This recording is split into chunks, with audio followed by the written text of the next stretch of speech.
Go ahead, Frenetic. Okay. Hey everybody, welcome back to SGG Weekly's Awesome Game Replays.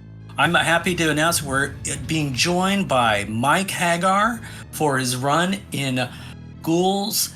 Excuse me, sorry. I need to take a little breath here. This is so amazing. Ghosts and Goblins Resurrection. He's been working on this run for quite some time. He'll let you know how long in his phone.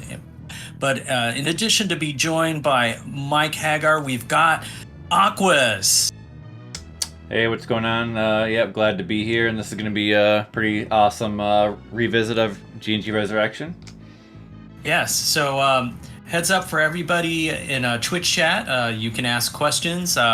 We'll answer them when maybe at the break or when Mike Haggar has a pause in his run. So. Without further ado, I'm going to go read the story. Capcom has this great poem, and then we'll have Mike Haggar take it away. So Awesome. Yeah, good to see you all. Did you start the run already? I see it going already. That's just to show the game. So, okay. Yeah. Got it. I didn't know if you had already begun, but it's good to see you all. Really excited to be back for a part 2 of this game where the main difference between when I was here last time was just a 1 life clear of the first loop of the game, all stages. So that was hard to do, but what we're gonna watch is much harder to do. This is a full, true ending, clear speed run of the game. So for those of you that don't know, the true ending requires you to do all 14 stages, so 7 stages for the first loop and then 7 stages for the shadow loop. So you have to do every single stage, and you have to clear every single hellhole in every stage. Hellholes are these bonus rooms that show up that are that can be quite difficult to do. It's a really challenging run. It took me over a year of practice every single day. That's after doing those 1 life clears. So it was a lot of work, but I was really happy to get this run about a month ago. So great. Yeah, that's insane. So how long ago was it that we did that last episode? Was it like a year ago at least? A year and a half, I think. Yeah. I think it was December 20. I think it was then. And then what I did was I worked on the second loop and did a 1 life clear of the second loop only. And then I decided I'm going to do the whole game and just do the true ending and work on speedrunning, because at that point, speedrunning made more sense. And I kind of just kept doing it until I had a run. After playing a lot, I thought 90 minutes was a good theoretical stopping point for me. So because I mean, you have to do a lot to get the true ending, and whatnot. A lot. I know an hour and a half seems like a lot, but when I started this, the second place time was 3.5 hours, just to let you know. Nobody had really sat down and optimized this run because it's such a daunting thing to do. For those of you that have played this game on Legend mode, it feels like it can't be mastered. It really does feel unplayable sometimes, especially that second loop. But I'm pretty proud of the route I came up with in terms of magic. So you're going to see a lot of interesting choices as to what skills to occupy in the tree and which bees to get, because umbral bees are a complete optional thing.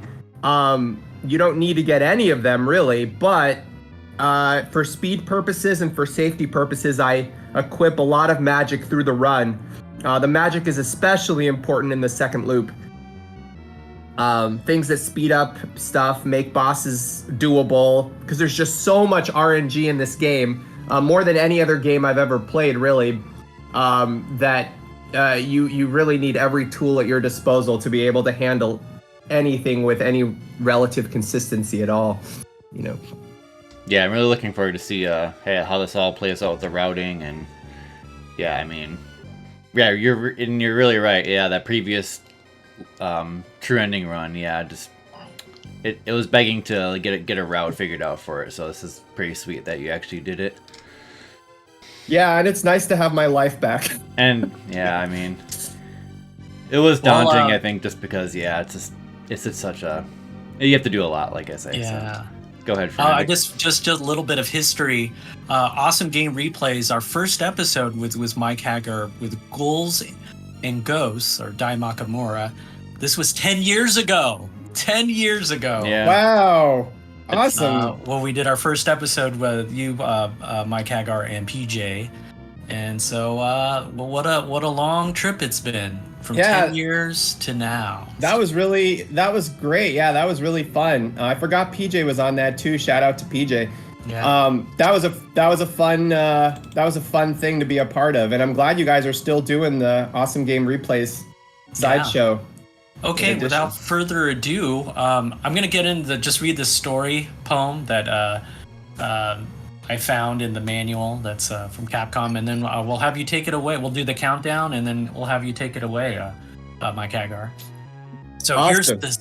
here's the story. They made a poem out of this, and here we go.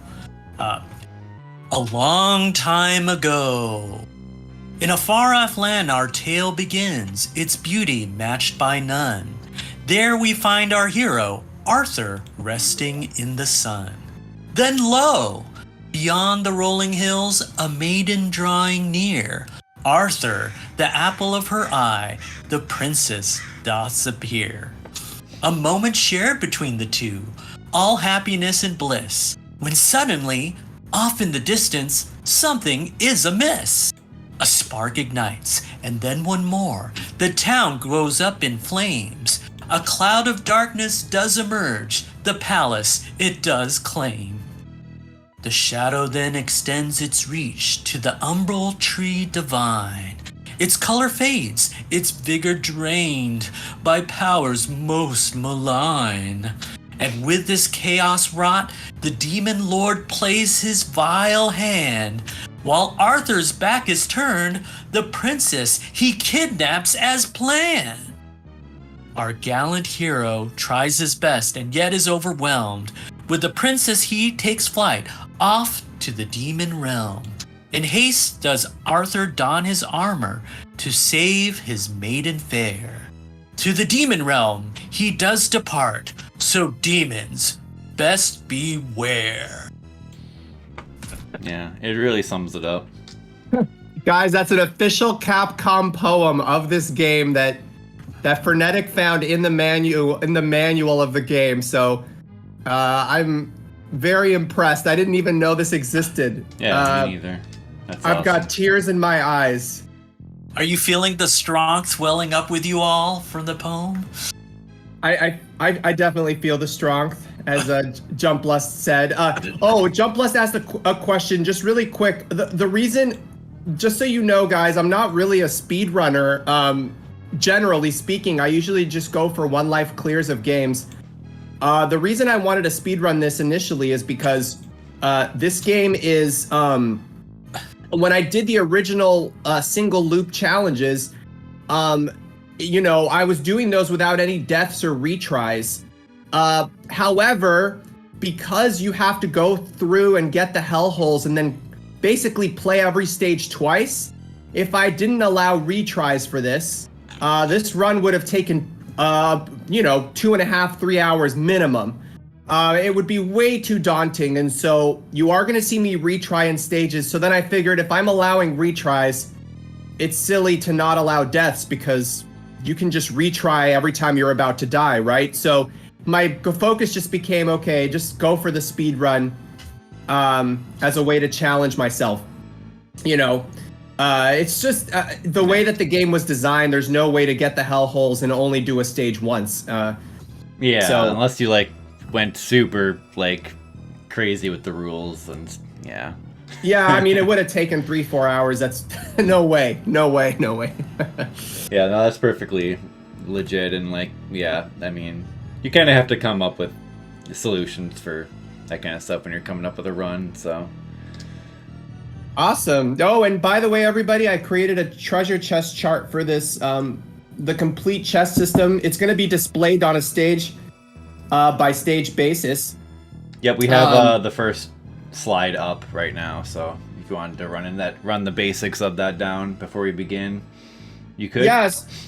So just so you all understand, the way that the chest system works in this game is that you uncover chests, and that counts as exposing a chest. You don't have to open the chest, but whatever chest, there's 12 chests in every stage, except for the last 2 stages. There's only 6 chests in those stage, and there's a 6 chest repeating pattern in every stage.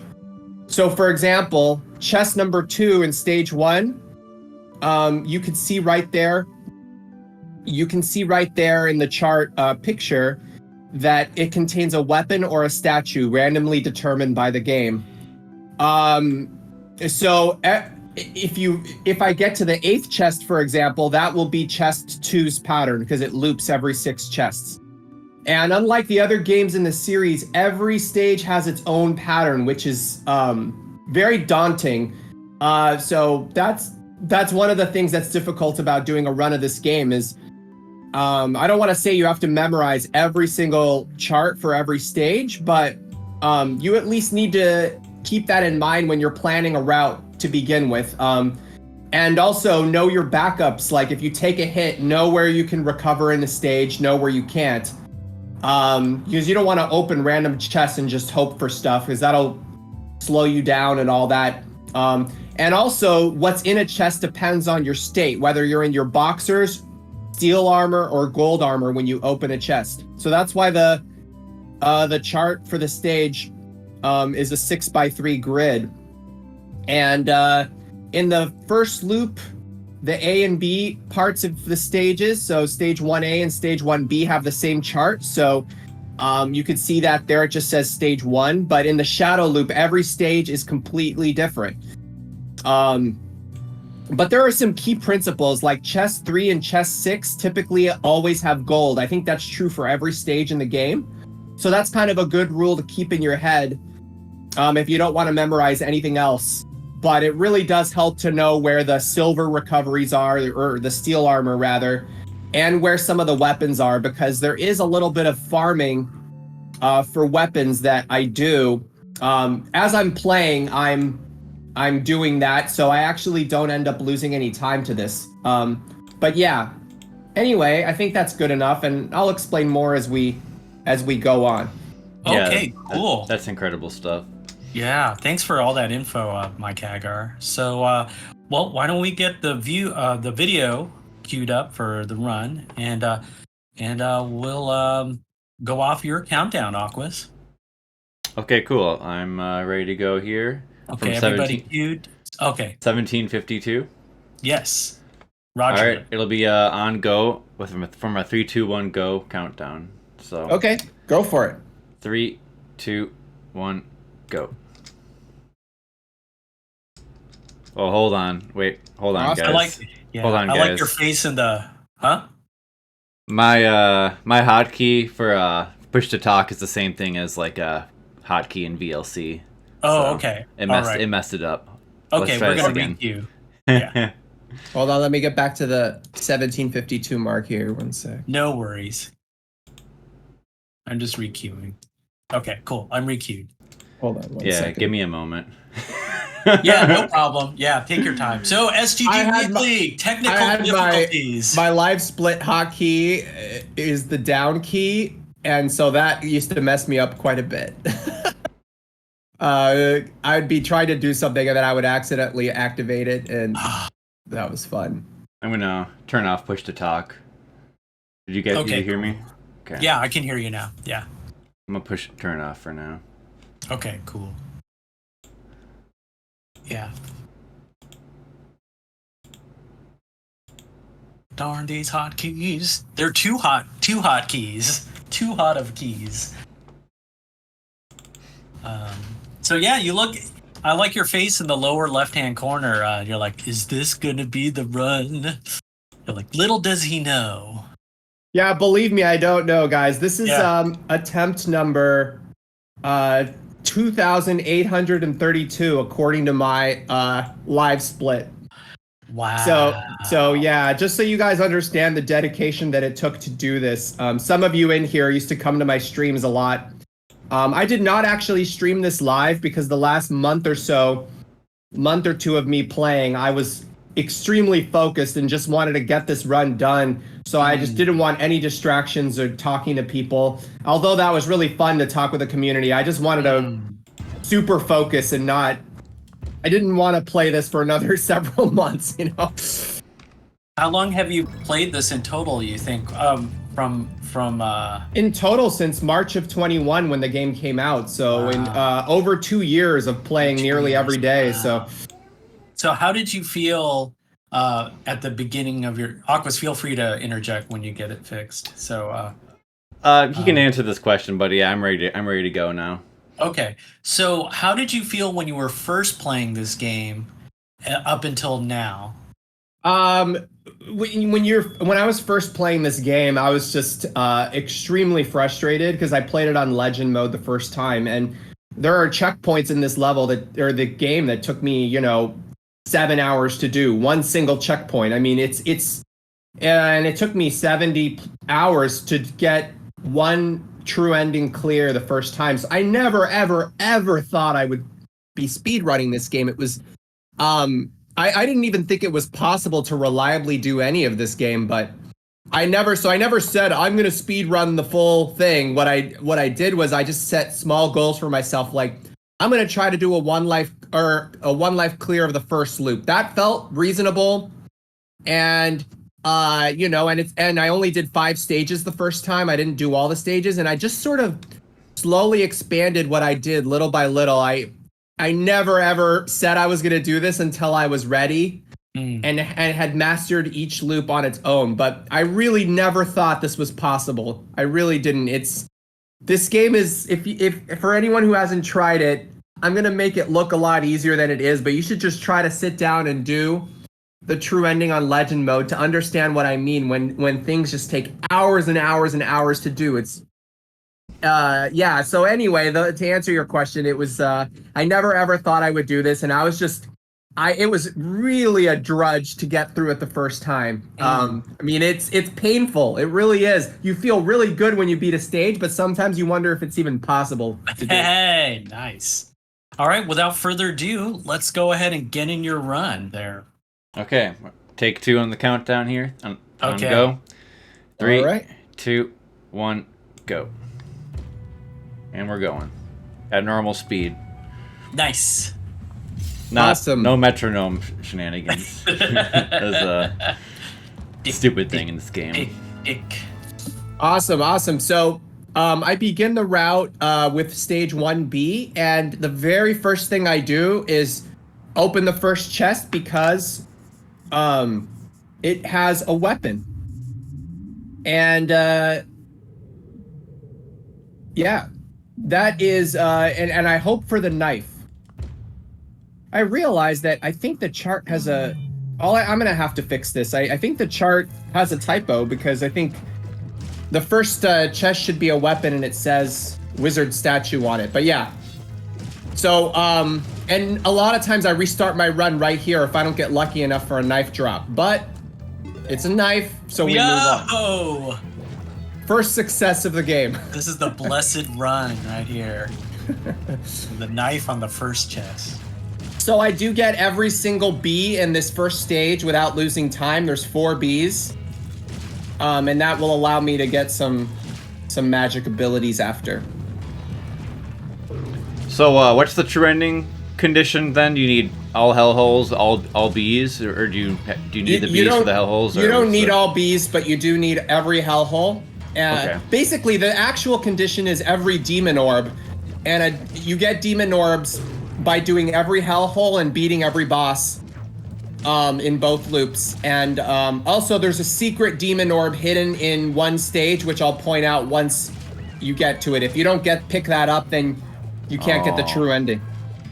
And by the way, the true ending does have you fight a special boss at the end of the game, the true last boss that is only present there.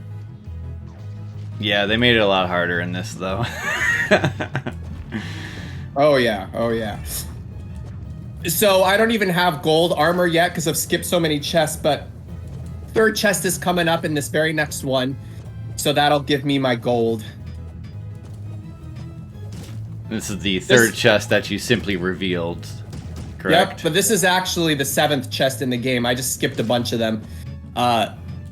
Because, you know, when you do a speed run, you don't want to... When I did a 1 life clear, I pretty much exposed every chest when I wasn't worried about speed. Yeah.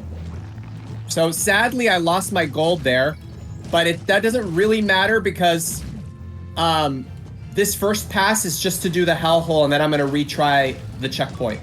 That's interesting. Early in the run, you don't like restart because you were like, "Oh, the gold is." Well, nice it's not. I'm not really going to lose time here. See, so I damage boost through this part, and now the purpose here. So to unlock a hellhole, what you have to do is expose a black chest, and then destroy the alabaster inside, and then that's it. The portal for the hellhole at that point appears. But it's always earlier in the stage, so that's why I retry. I have to retry the checkpoint now to actually get into the hellhole. Yep. And so you're going to see me do that in most of the stages. There's some stages in the game where it's possible to open the portal and get to it without retrying due to where it is in the stage. And so whenever that's possible, you'll see me do that, which is cool because it saves time without having to retry. Yeah. Slightly inconvenient, but you gotta do what you gotta do. So the reward for clearing a hellhole is you get an armor upgrade, which is really cool. That's true in the first loop. Okay. I take a damage boost here. That's a great strat there. And then I go into the hellhole, which is going to appear on this part. And there you go. A hellhole always has either a kill count at the top, which is random, by the way.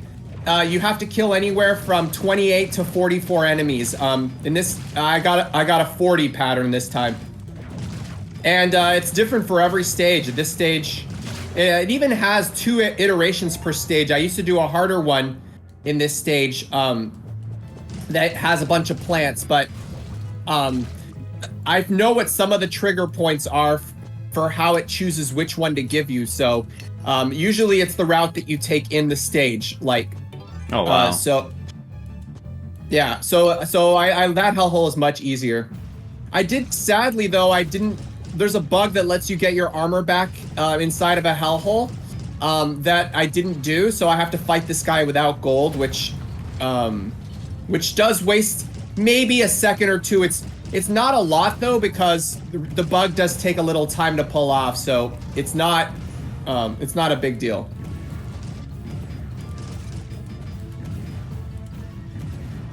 I won't talk about the bug much because I don't think I use it at all in this run, outside of when I usually do it here. So. And did you say you're normally supposed to get armor from a hellhole though? I did. If you recall, I got in my. I got in boxers when I did the damage boost, and then I got my steel back. But there's a bug that lets you, if you retry the checkpoint, the second you get inside of a hellhole, like the exact frame when you're about to touch the portal, it retries, but it puts you in the hellhole and you get your armor back. So it's a way to gain gold essentially, but it's a hard bug to pull off. Sounds a little tricky. Yeah, it's not actually frame perfect. You have a little leeway there, so I actually can do it pretty reliably, but I just messed it up this time. All right, so we are now on stage. No, go back. Go back. Okay, I'm on stage 1. Okay, cool. Yeah. I'll try to follow along there. Yeah. Okay. Sorry, this is actually the same chart as the one before. Okay. I just put it separate so you could just do it with splits. Like I duplicated in there. So is this supposed to be the second image or the first image? It's the second image, but it's the same image. I made it so you could just toggle through without thinking. Oh, okay. All right. Yeah. I'll toggle every split. I can do that. Yeah, exactly. All right. Yeah. So this stage, this is the other alternate stage 1. And it's got a little bit of tricky RNG at the end that is kind of unpredictable here. This isn't a reamer that you wake up, that you have to wake up, but the cool part is that I retry right after him, right after I open this black chest. So you don't actually have to fight him. Nice, nice. And I don't bother getting gold that time, but this time I do. There are 2 hellholes in the entire game that don't give you an armor upgrade. It's whichever one you do second and whichever one you do last. So there's a reason I play this stage second. It's because I don't, I want this to be the stage that I don't get the armor upgrade in. Okay, interesting. And the reason is the game chooses to give you the 2 last demon orbs, second and last. I think they do that because they want to reward you. If you find the second hellhole in the game, they want to reward you and give you a demon orb and let you know, hey, these are important. And then the last stage, the last hellhole that you do will give you one also. This hellhole is pretty easy. It's just a bunch of zombies. Oh, look at that good hammer. How come you don't want that? Oh. I know, it is definitely not hammer time in this one. Sorry, MC Hammer. The hammer is so good. Yeah, it is actually a good close range, but that's its only good use. Yeah, I got the demon orb there, and I actually found a pretty fast way to get through this part by using the lightning magic there. So this part is pretty reliable, the way that the ghosts spawn if you follow at full speed.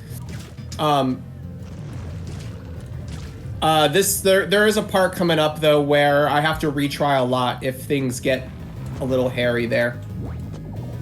So I'm exposing chests now in such a way that the last chest in the stage will give me gold, and that's in case I take a hit in this following part.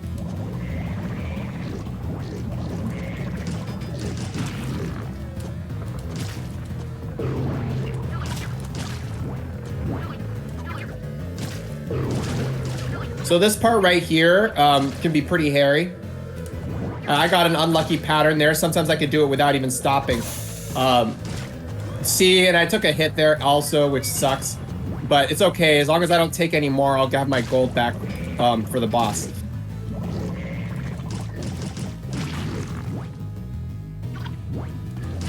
Nice, just leave that one behind.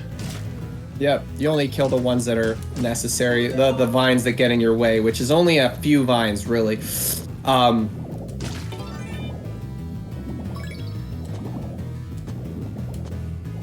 This boss is pretty reliable to do quickly. Some bosses in the game are not reliable at all, but luckily this is one that's always fast.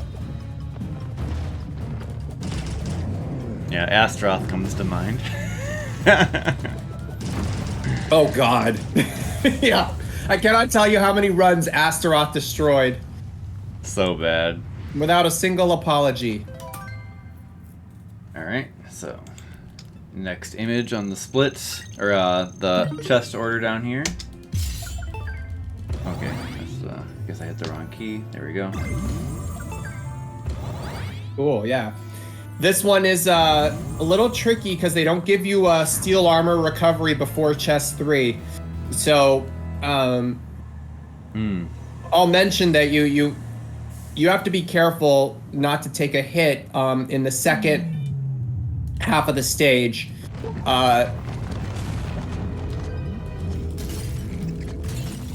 Yeah. But I'm pretty quick in this level, and I believe I get every B in this stage as well. There might be one that I skipped there earlier, just because of the time wasting. Yeah.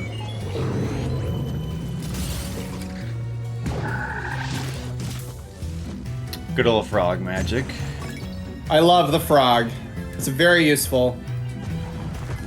Frog, flame, and boulder are my 3 most used magics, I would say.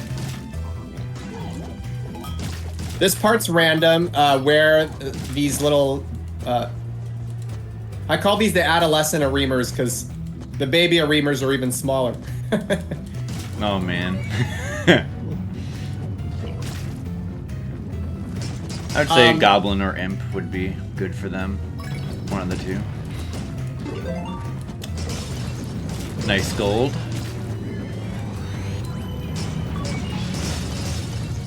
Yeah, fire allows you to do this part pretty quick.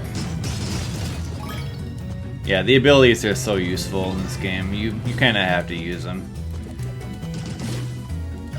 There is a guy who did a no magic speed run of the first loop, which is impressive, but I don't think anyone's ever done the shadow loop without magic. So you need to do it for a true ending run. That'd be something. Shadow loop's really insane. Oh, that sucks. Were you trying to get hit there? No, I was not. But it doesn't actually matter. Yeah. There's a recovery right here, but so I'm about to do a really cool time skip that somebody figured out. But what I do is I have the Medusa magic right now, and this is the one reliable speed savings that I found for this magic, which is for the black chest area, I'm gonna freeze a bird right now, and then use it to jump up to the next level. Nice. Oh, nice. And then there's the hellhole guy. So yes, and instead of retrying now, I'm gonna deactivate Medusa and go back in and get Doppelganger because I need that to beat the boss quickly, and I'm gonna have Doppelganger for the rest of the game at this point. Sadly, I don't have enough magic to get both activated, but it's worth the time save for using that, for using Medusa there, so that's why I do that. I don't think I realized you could respec the skills. Oh, definitely, yeah. Nice. I try, for a speed run, it wastes a little time, so I don't do it that often unless it's specifically for time-saving purposes, you know, like a magic that's needed for some sort of a time purpose. Yeah. Nice. So I try to uncover 2 chests here before the hellhole. This hellhole is actually a little tricky. Sometimes I take a hit. Usually not, but I would say maybe 1 out of every 10 times I take a hit because it is random where the little baby Areemers spawn.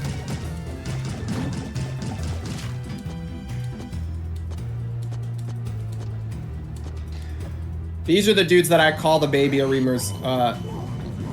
Oh yeah, these are, yeah. But yeah, you're right. You can call them anything. So yeah, here, here what I like to do is use my Doppelganger and hang out in the corner, and it provides a pretty safe, relatively safe, but sometimes they can generate right behind you, and if you just get unlucky, and 2 guys corner you, you could take a hit there sometimes.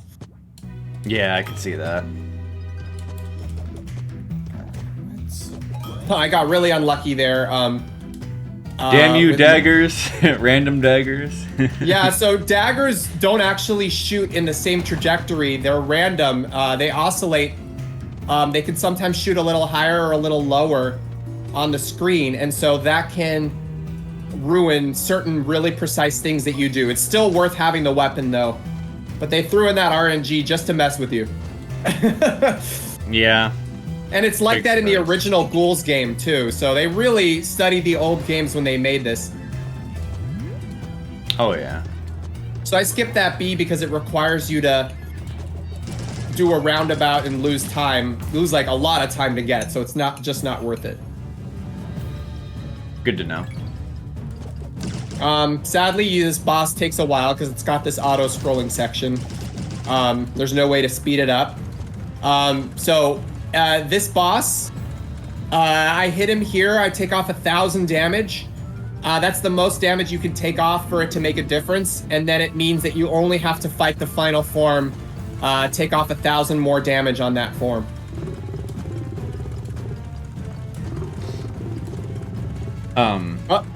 Otherwise, you have to fight the final form. If you don't do any damage here, you have to take off all 2,000 in the final form. You're saying you can damage them a certain amount here and it skips? Yeah, it actually a took form. me stupidly long to find that out. I feel dumb in my one life clears. I didn't know that. But yeah, basically, any damage you do here can make you the final phase take shorter. Not this phase, but when it's just the head. So do you hit it a certain amount of times with the dagger, or what do you need to do? Yeah, it's basically if you have gold, it's 7 hits. If you don't have gold, it's 10 hits. Oh, very, very cool. Yeah. Otherwise, yeah, basically it allows you to do half the damage. So now you only have to do the other half right now, which is 7 more hits. So see, I took him out pretty quick there. That's pretty nice. This was written about in the resources section for the game on speedrun.com, and I had missed it. I had missed it. So, like a jackass, I was doing it wrong for a while before I figured that out. So if you do like one more hit than the necessary, does it like roll back over? Is that how it works? No, it just doesn't do anything. Oh, okay. So the game, but the boss still blinks, so it makes you think you're doing damage when it doesn't really do anything beyond a certain point. I wonder if there's like any clue to figuring that out then. Yeah, no, it's. Oh, by the way, you're about to see my one single death in the whole run, which is this right here. Oh, the bat. Bad carpet. Yeah, the bat was extremely unlucky there. That never happens. It came up underground and got me. That's what's supposed to happen. It was the perfect storm, as happens a lot in these games. Luckily, though, I only wasted like 10 seconds from that death. It was right at the beginning of the stage. So... yeah, that's fine. It wasn't worth a retry.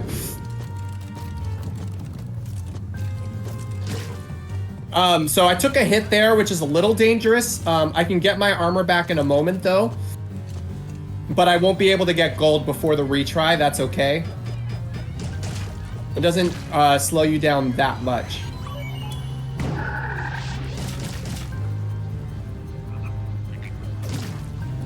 I like using frog at this part. It just means you have to deal with this guy, these guys a little less often.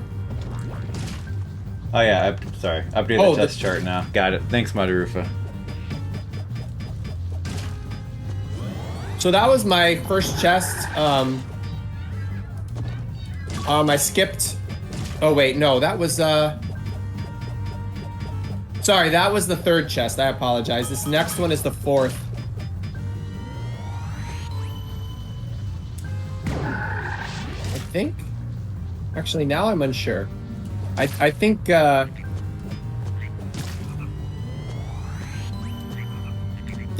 That was the fourth, and the next one is the fifth, which gives you a recovery chance. It can be a wizard, but it usually isn't. Oh, this part sucks. Yeah, so I don't do this. I lose about 5 seconds to do this part a little safer than some people do it, because I get really nervous having to jump in the dark, and some of these jumps are very tight. Yeah.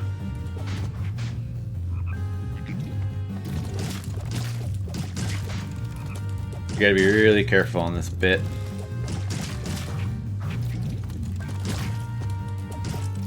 That jump there. Yeah, that jump is very tight. And so here's the hidden chest. Nice. That's a pretty solid time for me. Like, I only usually take about a second less, so that was pretty good. So you have to do this again now, and this time though, when you take the elevator, you go left. That's where the portal appears. It appears in a pretty weird spot, and it's barely. It's actually very cumbersome to reach this hellhole. You have like no time to spare from the elevator. I also backtrack here slightly to get this B and also to expose the chest.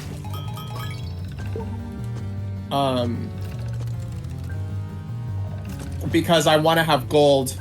Not that I need it for this hellhole. It's actually a pretty easy hellhole, but I mostly do it for the B. Gotcha. So this is the third chest now. So this will allow me to have gold going into the hellhole. So that little imp guy did not drop a weapon, which means the next imp will drop a weapon, and that's bad because that might get in your way for the hellhole. Oh. So it's tricky, but like I said, there's like no time to get into this hellhole, so you don't want a weapon to drop in your way. My runs have been ruined before because you are forced to pick up a weapon. So you see the portal appears on the left there. So I have to get up and to the left very quickly here. So this is very tight there. Yeah. Very tight. And I think that frog can jump, can't it? Like if it wants to. Yes. If the frogs jump randomly. Yeah. So it's always fun when that happens and ruins your run. Oh, here we go. Nice strat. Yeah, this is a good one. I got it from F Chica. He figured out. So there's a jump in the game where if you jump straight up but tap right, your character will move like a pixel or two. Oh yeah, I remember hearing about that. And so that allows you to get on top of this pillar but not touch the flame, which is extremely useful. Yeah, that's pretty slick.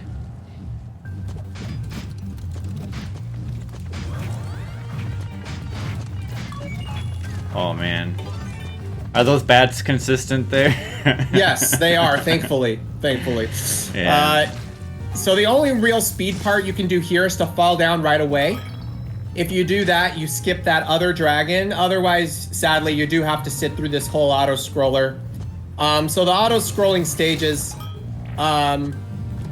which, half of this stage and also half of stage 4, are, a little annoying for speedrunning purposes, just because there's no way to do them any faster, Yep. Gotta have your token auto-scroller in GnG game. Yeah, I don't think the first game in the series had them, but starting with Ghouls, Yeah. they introduced it, and I think every game has had them from that point on. Does the PSP version have them? I forgot. Yeah, it does. It has like a elevator in the volcano level. Ah, okay. I know that you speedrun the PSP version, right? Yeah. That's cool. I can't wait to one day dive into that game. I was gonna dive into that game next, but then this game came out and I was hyped about it. Yeah. So I did this one first, but one day I'll play that one. Nice. Really great game. More people should play it. But it's on the PSP, so that's why it's kind of annoying. Yeah, there's no way to play it on any modern consoles, right? They never ported it to anything. Yeah, like you could play it on the PS TV if you want, but like that's still just emulator on the PS TV, so Yeah, that's I don't know. annoying. It's like kind of laggy and doesn't look the best either. Yeah, they should do just like a Makai Mora collection. Yeah, totally. And just do every optimal version of each game on one collection would be really awesome. Like they did with Contra or Mega Man. Like that. Yeah, I mean, But- I've seen PSP games get, PC ports, so I mean, it should be possible, I think. So I used the boulder here. I used to skip this bee coming up because it's a little cumbersome to get. But, in an auto-scroller, you really do want to get every bee because you don't lose any time doing it, So it's really just about learning what works. So coming up here, I use the boulder and then that allows me to get this bee in a little safer of a way. Boulder hype. Yeah, I love the boulder usages. That's cool. The boulder provides you with invincibility for a short amount of time, and you can kill about, 3 or 4 popcorn enemies with it, or one big enemy will take your boulder out. So it's really useful. Do you jump higher with it? Yes, you do. Yeah. That's why I activated the boulder actually during the dark part of one of the candle parts earlier in this stage, because it's a hard jump to make that you have to make in the dark, but if you have boulder, I can make it every time. Cool. Gives you a few extra pixels, which is all you need. So this sadly is one of the most unpredictable bosses in the game in terms of how long he takes. Let's see if I can get lucky enough to get a fast pattern here. That looks good. Oh, this is it. This is the fastest pattern you can get, so that was awesome. Nice, nice.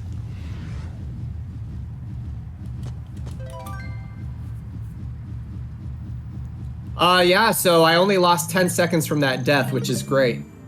And you get that great pattern. So I guess your split was pretty good. All right, new chest shirt. Yes. Oh, no. It's the same one, sorry. We're gonna... Oh, wait, no, yeah, it's the next one in the list, which is back to stage 2, actually. If you just go forward, it'll go back. Got it. So yeah, this is stage 2B. I do it later because it's harder, and I actually, my first usage of the quickening magic. So quickening is an amazing magic ability. It allows you to run fast for a short amount of time, but what's really great about it is it gives you iframes. So if you take a hit during quickening, it does not count as taking a hit, it just deactivates your magic. Very nice. So I use it for safety purposes, not for running fast purposes, later in this run. I'll point it out once it happens.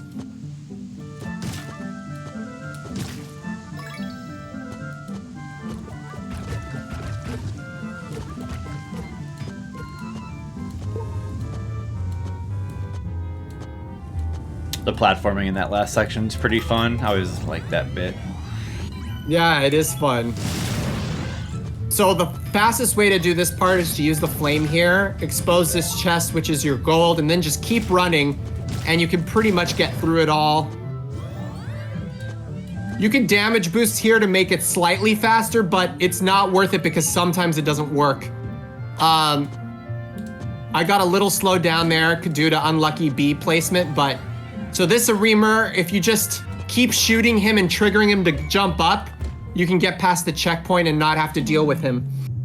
Very nice. And then you just do a retry. Yeah. Now this fox part is unpredictable because foxes can stop at any point to just chill and think like that guy just did. So okay. Yeah, the foxes are so annoying if you don't have a route. Oh god, it's the worst. And even if you do have a route, yeah, since I guess they pause randomly, that can mess it up, right? Oh yes, oh exactly. But I'm done with that part, thank God.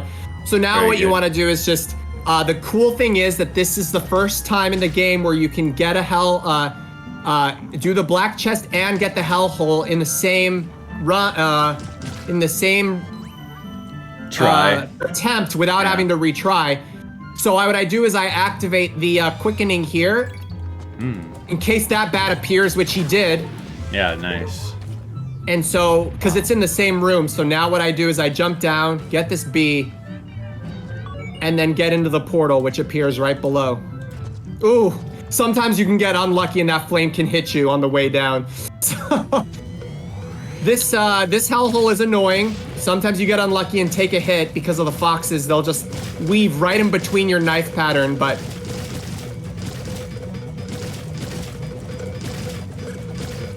Ooh, that was close there. Oh. That at the end. Yeah, so I did take a hit, but luckily I can get my gold back in the very last chest. So I'll still have it for the boss, thank God. Otherwise, this boss would take forever without gold.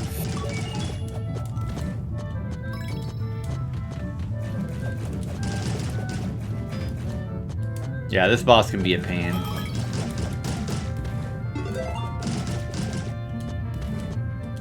So you only lose about, I don't know, less than 10, maybe 5-7 seconds here for me having to get that gold. Otherwise, you can use the chest to jump up and it's slightly faster.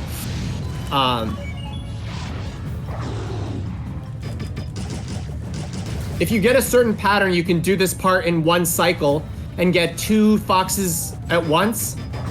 But I wasn't lucky enough to get that pattern this time. You want to take out the orange one first, because he's the most annoying one. He's the one that follows you and jumps right towards you. Yeah. But I got a very fast pattern here. He jumped down, so this was a sweetheart. This was a good stage. He always jumps over to the right there. If he No, jumps that he way, does. or- Oh, if he jumps, yes. But sometimes he can land on the platform above, or sometimes he can just do the the pattern where he drops flames from the top, and then it takes you a little longer to kill him. So that was essentially a safe spot? Yes, it is. Cool, cool. If you have gold, it's a safe spot. Because you can doppelganger and kill the guy on the right before he has a chance to swipe at you. Alright, chest up, chart upgrade. Stage 4. This stage is really a pain. I have a pretty fast route on this where I use flame there, and then I use lightning here to take out these, or sorry, fire. I use lightning first, and then I use flame.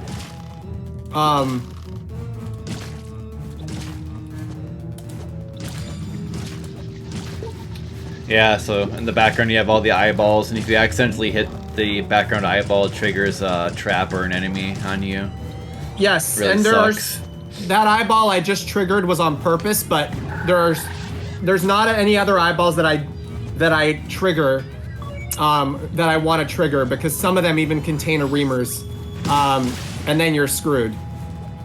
So yeah, you really don't want to do those. So I take this upper route, which is about 5 seconds, 7 seconds maybe slower than the second route, but because the second route is much, much tougher, you have to bait this big guy into throwing something, and he randomly doesn't sometimes, and if that happens, you could die, so it's just not worth it. Yeah. So here, this guy has a slow and fast pattern. I got lucky that he went down first, so that's the fast pattern.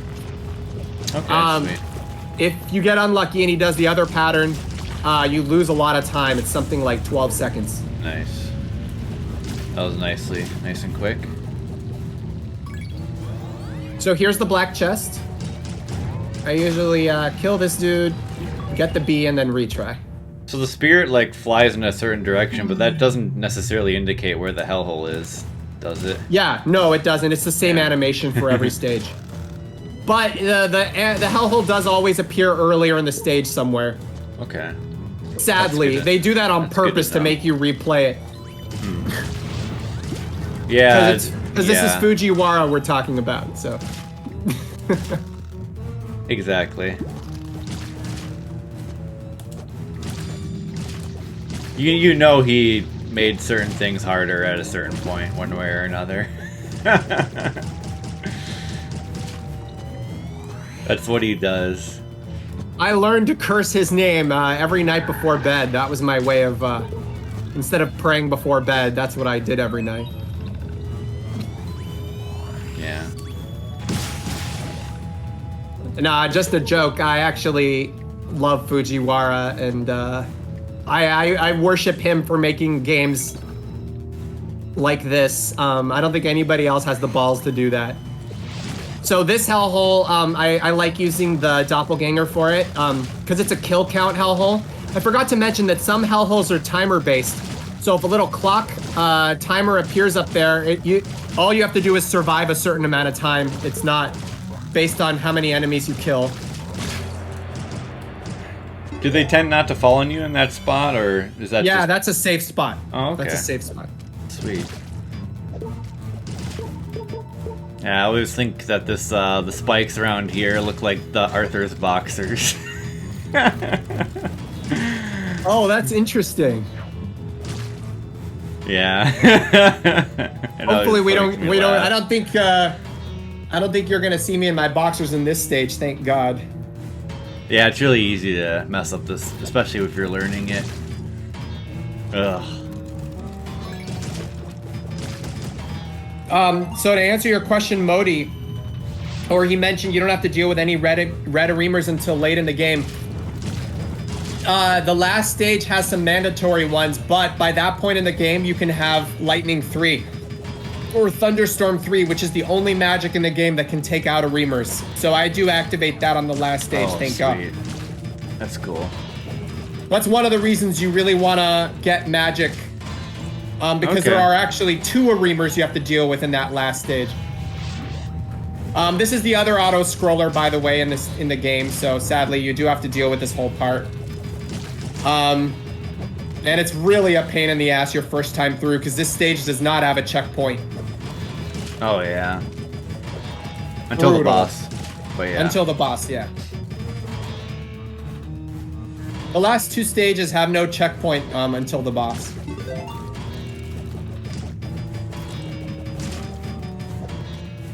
So here's a thing that I don't think anybody has ever documented anywhere that I discovered, is that the only chest in the entire game, in the entire first loop, that can contain shield, the shield weapon, is this chest before this boss for some reason. So if you get lucky enough to get a drop, it really helps for the last stage because it's useful for the final, or the stage 5 hellhole. Stage 5 hellhole is really brutal, one of the worst hellholes in the game, because you have to deal with a bunch of wizards. But I have another technique for dealing with that hellhole that isn't foolproof if I don't have a shield by that point. In the second loop, you can get the shield from any chest. It's a random drop. But in the first chest, it can only appear in this chest right here. You're talking about an actual shield, not like the discus weapon? No, the actual, shield cross weapon, whatever you want to call it. Oh. It's kind of a hybrid, half shield, half cross in this, I think, as a tribute to the first game. So I got a very fast, see, I didn't get lucky. It wasn't, but that can contain a cross. But that was a very good boss fight, very fast. Yeah, nice one. Yeah, a bit of a random boss, that. He's really a pain in the ass, if you don't have gold especially. Alright. So I'm pretty proud of my route for this stage. It's very fast and requires a lot of risky stuff. Yeah, the routing has been great so far. This has been cool to watch. So if you get unlucky, one of those 2 dudes will jump on you, but I wasn't unlucky there. And what I do is try to one-cycle this part. So first I take this guy out. And I keep going. What I want to do is land on this next part. There we go. So you can one-cycle this part without having to wait. Okay, cool. That's nice. Even if you go faster and earlier, there's no way to do it one cycle earlier than that. So that's the second chest. Oh, and the next chest will have gold. And you can only take 1 hit in the hellhole. Oh, the good news is too that this is another stage where you can do the hellhole in the same run without retrying. Nice, nice. So here's the gold. You dodged one of those flies. That was kind of neat. Oh yeah, you bait him to kind of go over your head, that very first one. So what I do here is use Doppelganger to get some iframes and take this dude out. And then I take this guy out, expose the black chest. Sometimes that's hairy because these guys do shoot randomly, and if you take a hit here, you're kind of screwed. So the hellhole appears right to the left here, so I'm just waiting to get my frog back. So now this is my strategy I came up with to do this part. This is a very hard hellhole. What you want to do is bait these shots to go above your head. That's why I keep jumping. And then whenever I'm trapped and have no option and the spell's about to touch me, I use the frog to save me. Cool strategy. And it works most of the time, but you could get unlucky and wizards can appear right above your head. Or that can happen. But I didn't take a hit. So here I take a hit on purpose because I know I'm going to get my gold back from the chest if necessary. That worked out. Now, this last traversal up here is really tough. If a dragon head spawns right on the last ladder, you get screwed. And you really need boss gold for Astaroth, but I get lucky here. No bad spawns. Nice. And so something to know about this chest right here. It was a spear or a lance. The last chest can only have one of 3 weapons. A lance, a discus, or the crossbow. So if you already have one of those weapons on you, which I do, you get a 50-50 chance of it containing a crossbow. And I want the crossbow right now. That's what I want, so I don't have to farm for it later, because I really need it in the second loop for certain parts. Oh, okay. And so I have one more chest after this guy. After Astaroth, I get one more chest. Ooh, the lineup. lineup. With that 50-50. I know, yeah, this is such a pain in the ass, boss. You want that to happen. It wasn't the fastest pattern you could get, but it was close to it. So this chest right here, 50-50 shot of crossbow, and I got it, so. Sweet.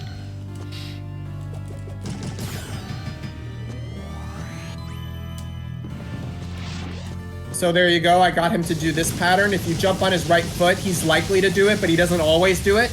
Oh, and you can kill him pretty quick. Nice. That was sweet. There you go, guys. Loop 1 complete. Alright, I would like to opt for a small break right now. Okay, Yeah, sounds good. All right, so we'll click break. Let's like stop at 110. Sounds Or good. sorry, 10110.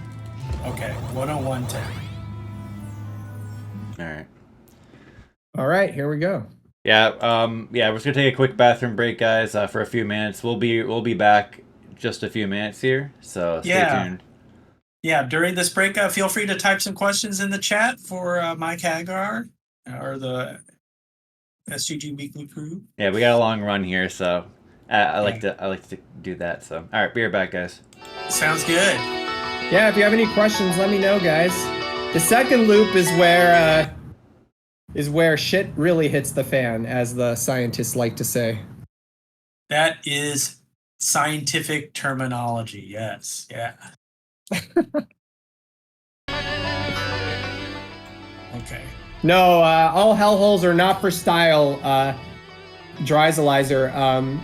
You need them to unlock the true last boss and get the true ending of the game. And that's what I'm going for here. This is a true ending speedrun. Happy fun, Jay. Good to see you, man.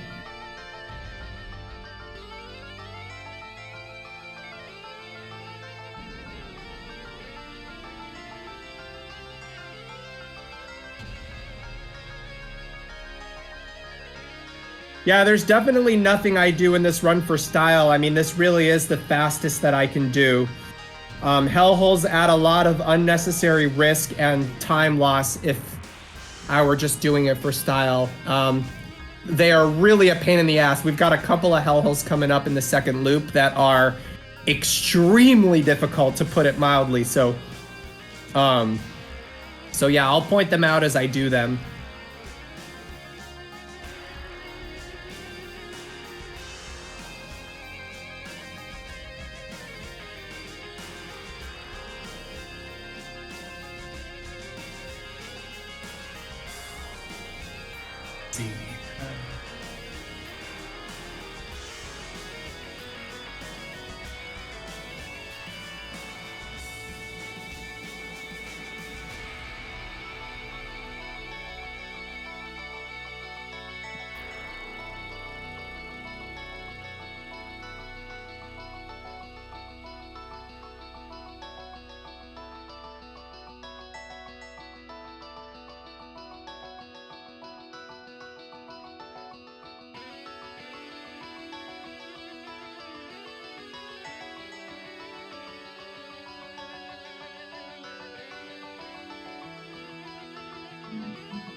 All right, guys, I'm back. Hey, welcome back. All right. All right. So we are queued up at 101.10 seconds. Ready when you are. All right, are you good, Pablo? Is he? Are you good?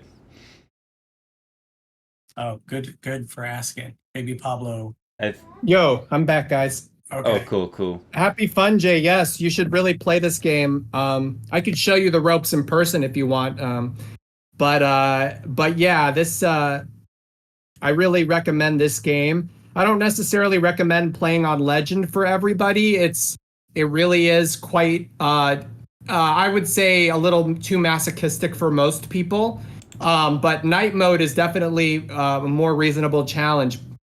If you really want to know what pain is, though, and and you're into like FromSoft games and crazy levels of challenge, I do recommend Legend mode. It'll definitely put hair on your chest. Yeah, I definitely, that's what I tell everybody too. If you're gonna try this, it's okay not to try it on Legend at first, because Legend, like, the number of enemies is like 3 times or something the other difficulties. Well, I think the differences between Night and Legend, Night mode gives you a lot of extra checkpoints, and you can take between steel armor and boxers, it lets you take 1 extra hit in between without it putting you into boxers. Yeah, that is really helpful for actually learning the levels, so yeah. Yeah, but I think the one sad thing is, though, or the extra checkpoints, in my opinion, kind of completely destroy having to really learn where the chests are and things. You can kind of just die your way through the game, if that makes sense, because the checkpoints become really close together. So that's the one thing, is if you want a medium challenge but not quite the Legend challenge, I recommend playing on night mode, but only using the main checkpoints, which the game does let you do, because that way you'll be able to take the extra hit, but the checkpoints are still, the main checkpoints in the game, so you'll still have to learn the game kind of properly. So I recommend that, but if that's too hard for you, yeah, just use every crutch the game gives you. Yeah, it really is a great game, and everybody should try it out. But let us get back into the run, shall we? Yes, let's do it. Do a countdown. All right, on go. 3, 2, 1, go. And upgrade the chart here. Okay, guys, so starting with loop 2, chests can contain bees in them now. So you're going to notice that I open up a lot of chests to get certain bees. Also, this is one of the hardest stages in the game due to how challenging the hellhole is. It's the hardest hellhole in the game by far. Oh, man. And shadow stages themselves are also really annoying. You want to talk a little bit about shadow itself, too? Yeah, so the shadow loop, second loop of the game, the stages are reconfigured. It's a harder version of every stage. They really just throw the gauntlet at you here. I believe that they intended you to use lots of magic for this. So I found kind of in my opinion, is a really good magic route usage here. Yeah, that was slick. Yeah, I like that. Yeah, this is pure chaos. What's going on here? Yeah, I got through pretty nicely. That's sick. Boulder hype. Yes, boulder goes through guillotine. So useful. So this black chest here is hard to get consistently, but this pattern seems to work every time, which is to use the iframes from the doppelganger and then open this thing up. There's so much chaos there, though, that it's so easy to die. Yeah. Everything was rushing at you at the last second.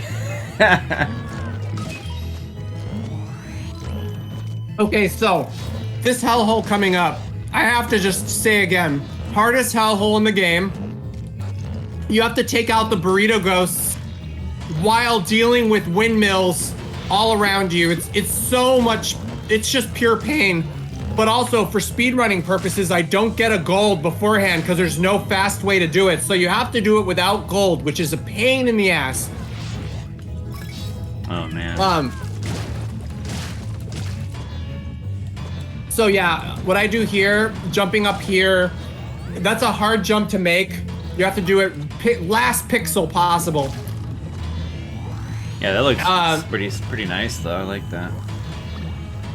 So what I have is Frog 2 activated here. The reason for that is that Frog 1, the cooldown is faster, and so you're gonna see me alternate here. I luckily got a 28 count for the hellhole. which is as short as it can be. So I got a very lucky state here. The flame. Yeah, this is just pain. This hellhole is pain. These burrito ghosts can spawn right below you. Oh my god. It's so hard, but success. Thank God. If you die here, you lose like 2 minutes or something because you have to do the whole stage again. Oh yeah, yeah. Your run is basically toast at that point. Stage 1, man, it's always the hardest one. Well, one of the hardest. As a stage, not as a hellhole. Oh God, so that's one of the biggest disappointments is getting hit there after my recovery. If you notice the chest chart, there's no way to get your steel armor back at this point. So I'm gonna have to basically fight the boss without gold, which is a time waste. I probably waste a good 30 seconds on that because of that, but. Is this part a problem without armor? Or? No, it's not that bad. Okay. 2 bees there, nice. And yeah, you have like the new bee locations and such and everything, so as well, so you gotta learn that. The chests are all in different spots too. Yeah, so it's and the stages themselves are just it's just the only thing that so stays insane. the same is where every like platform and ladder is. That's it. Okay, yeah. Yeah, these shadow stages don't F around for sure. It's pretty nuts. Yeah. It's easy to give up in the shadow stages when you reach this point of the game. There's a bee here, sadly, that I usually get, but I couldn't get it because I didn't have gold.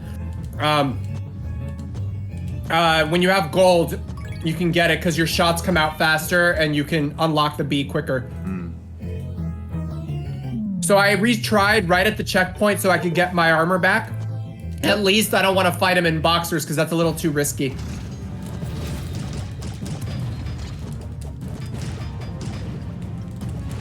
Got Shielder here in his armor for now.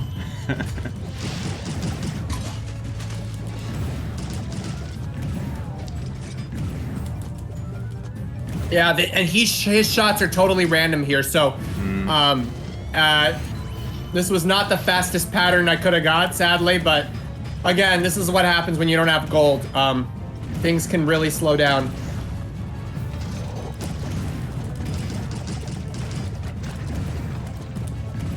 Yeah, he's really trolling up. There you go. Yeah. Once he shoots to this form, it takes about 7 hits. A little more that time.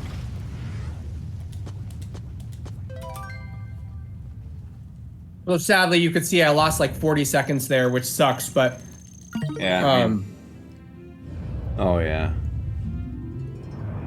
Damn. So, I usually breathe a huge sigh of relief when... So the 3 hardest stages in the game for me are Shadow 1B, Shadow 1A, and Shadow 2B. So this is like the first of the 3 hard stages is done. This one's actually not bad at all, believe it or not. Nice. Nice break then.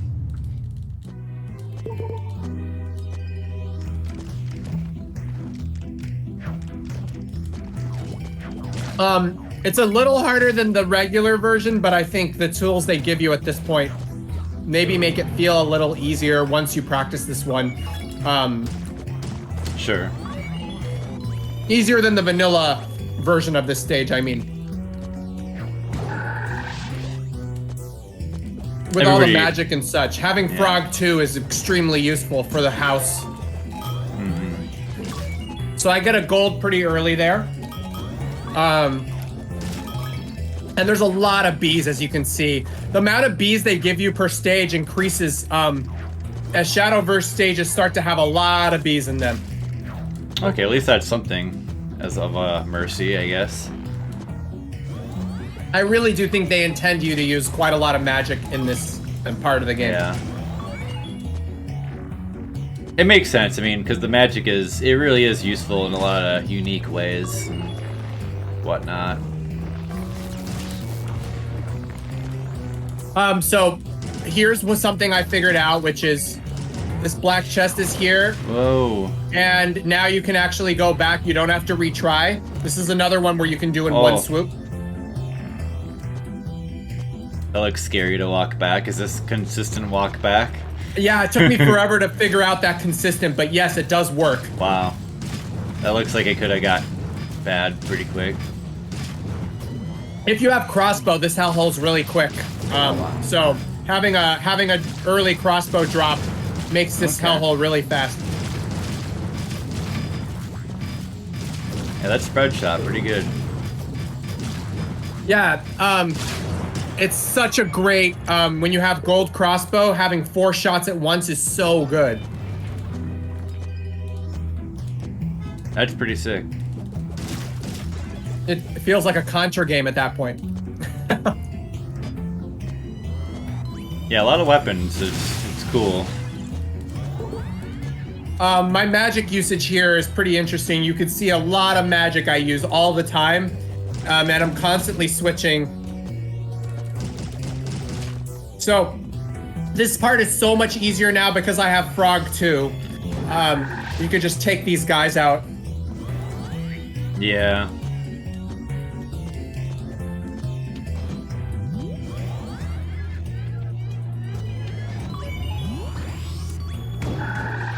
Nice. So sadly, you can't do the bird trick, the Medusa trick again, because the birds don't appear. Oh man. But that's okay. This part's not too bad. Nice little platform skip there.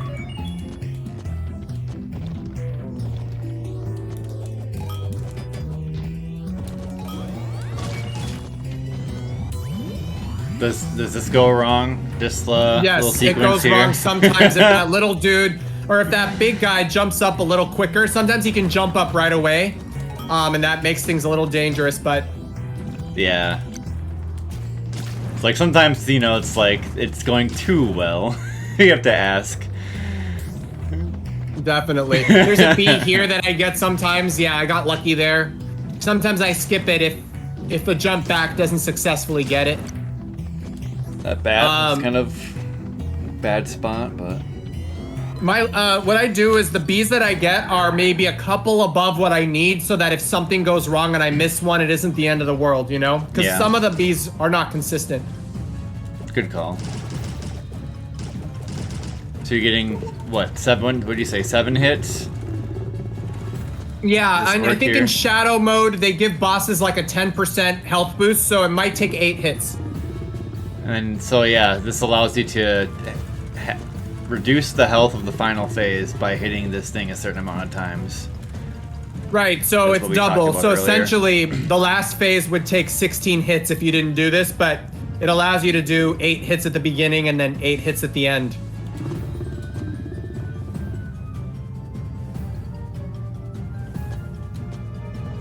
Finally, this part has meaning. I know. It's true. Yeah, it was always something to complain about. I was always wondering why speedrunners would hit him at that first phase. I'm like, it doesn't do anything. Because after a certain point, it doesn't do anything. I didn't know that it does something for a little bit, you know? Yeah. Because I was like, you can hit it 30 times and it doesn't seem to make a difference. But I got a very fast pattern there with the head. Very fast. That was cool. Perfect doppelganger lineup. Yes, very good stage. Kind of helps us save a little time after that time loss in the last stage. Okay, so I developed a route here on this stage that I'm really proud of. I found out how to get the hellhole and the black chest without retrying, but it requires you to use treasure 2 to expose the black chest. Because what happens is if you expose it, so treasure 2 is a magic that allows you to expose treasure chests on the screen without having to actually touch the trigger point. Because the reason is if you touch the trigger point, you scroll the portal off the stage and there's no way to get back to it. But if you use this magic to do it, you can not scroll it off the stage and you can get to it. That's clever. Yeah, nice. I'll point it out later, but this is one of the hardest stages in the game too. Oh god. Not because of the hellhole, but because of the stage itself. Shadow stages are so messed up. Yeah, this one's horrible. Going smoothly so far. Yes. So I develop a pretty good route here to use the use Frog 2 to take this guy out. And then the next part I use Boulder here in I think a pretty clever way. Oh, cool. Because here's the thing. If you shoot this flame, you trigger an Aremer, but Boulder lets you not wake the Aremer up because flames don't affect you. Oh, nice. How weird, yeah. It's pretty convenient. So there's another Aremer coming up here on this flame. That you have two choices. You can either use Boulder to skip this next flame, but since I don't have Boulder here, since I use Frog, what I do is I wake this Aremer up, and the reason is this is the one Aremer in the whole game that doesn't follow you. I don't know why, but right now he's gone. Oh man. Huh. It must have been intentional. Yeah. It's like the one break they give you. So this part sucks.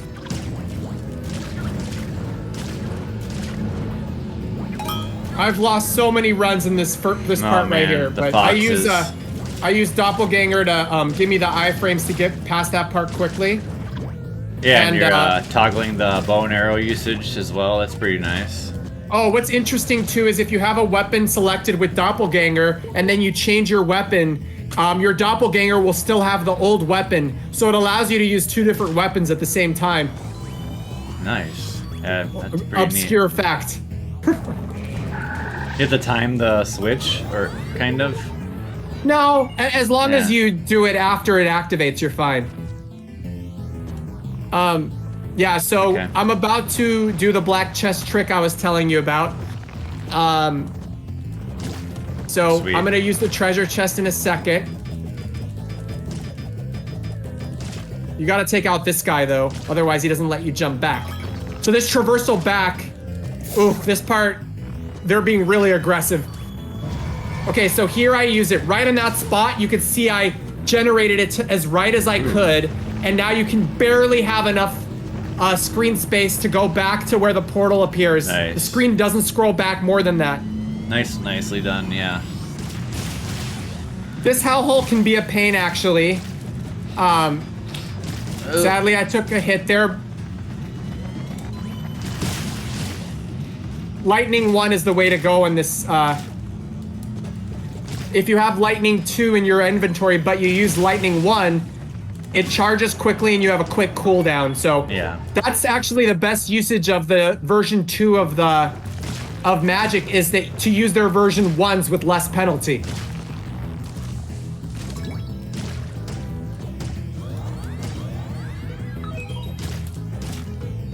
So the good news is that this boss is actually still quite fast without gold. You probably lose a total of like 4 seconds, so it's really not bad. And I took a hit there like an idiot because I tried jumping right, but sometimes I mess up. I'm not a huge fan of the PS4 D-pad. Sometimes directions are hard to hit, and I hit up when I don't mean to, but that's okay. You don't want to use an arcade stick for this game? I don't have an easy way to do it on a PS4, so I just got used to the D-pad. I maybe should have done that, but it's okay. I mean, D-pad actually does work pretty well for this game. There's only a few times where I have issues. Yeah, it's fun with arcade stick. Oh, I agree. All the other games I did with the arcade stick. Okay, so this stage, my God, this is the last really, in my opinion. Well, besides the last stage, this is the last stage that gives me the willies when I play it. A lot can go wrong.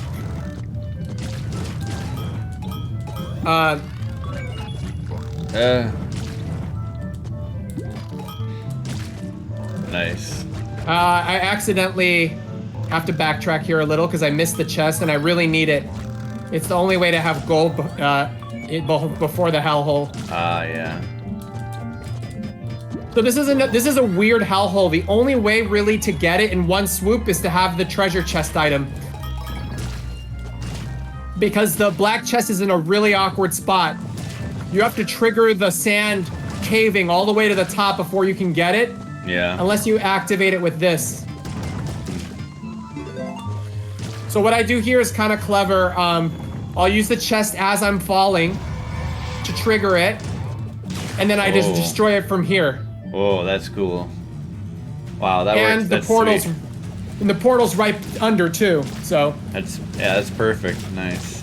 So it's worth pointing out too that I just activated Armor End 2 before I got into this stage. So that means what I'm doing is I'm hoping to get a cross item now. That's the next item I need, and I have a couple of stages to just pray that it randomly pops up.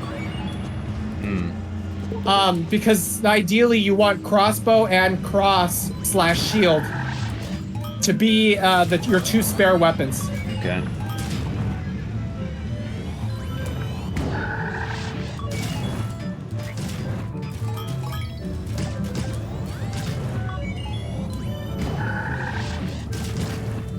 You got a question in the chat from Adi Rufa. What are the magics you don't use in the speedrun, I guess?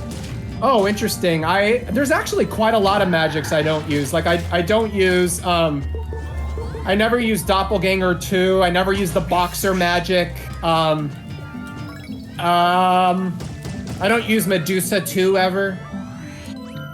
So taking a hit there sucks because I do have a chance to get gold back, but that's my last chance now. I kind of lost my backup.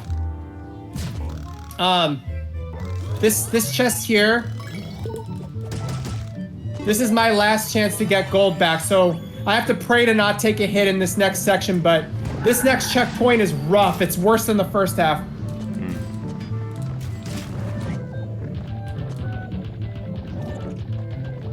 God, there's so many enemies compared to the first loop.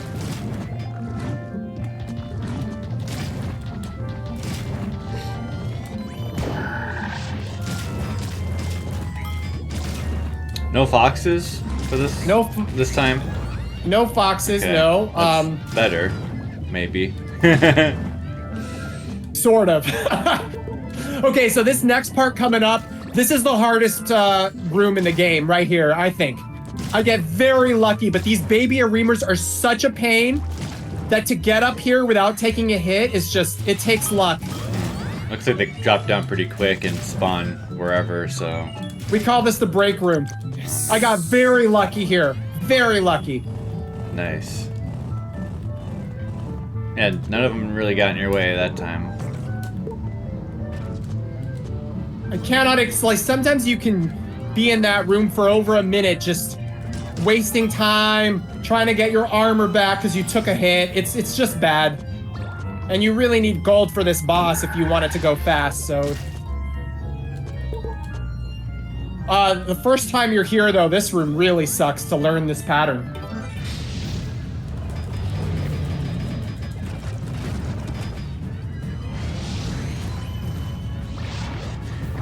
Yeah, I do find it amusing you mentioned, you know, first learning it, because, yeah, it's just, it really is something else when you first pick up this game. It's it's pretty trolly and a lot of memorization at times, but, you know. It's very FromSoft in that regard, right? The first time you go through a FromSoft game, you're like, why is this so hard? It feels broken. Oh, so double crossbow there is one of the most powerful weapons in the game. You can take things out at close range really fast. That was pretty awesome. Oh, so yeah, I got... I believe... Wait, did I get a... Oh, so now I have the bee catcher magic, which makes getting bees really, really easy. Sweet. This stage is a real pain. Oh, I got a lucky shield drop too in the last stage, so now you just have to get to the end without losing any of your weapons. Oh, there it is. Okay, yeah. Shield is very good because it's the only weapon that can go through walls. And it can go through any wall that regular weapons can't go through, it can.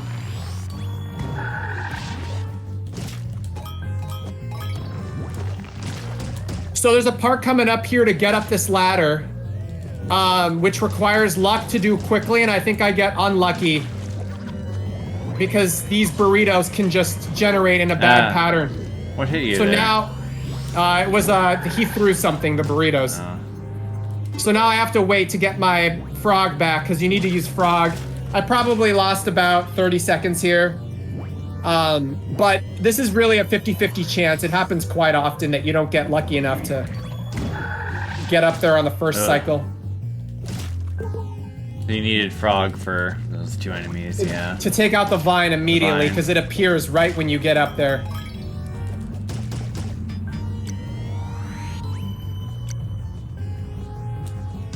I like to use shield here because it goes through walls, it makes taking out these dudes. And also the little flowers on the upper levels, it makes it easier. So you can take this guy out.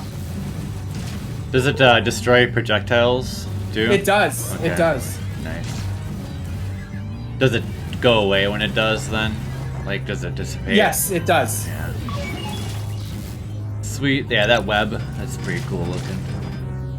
I love the web magic. I wish I could use it in more than just this one stage, but sadly, my magic inventory is pretty limited due to the bees I get. This is really the only stage I have the opportunity to use it in.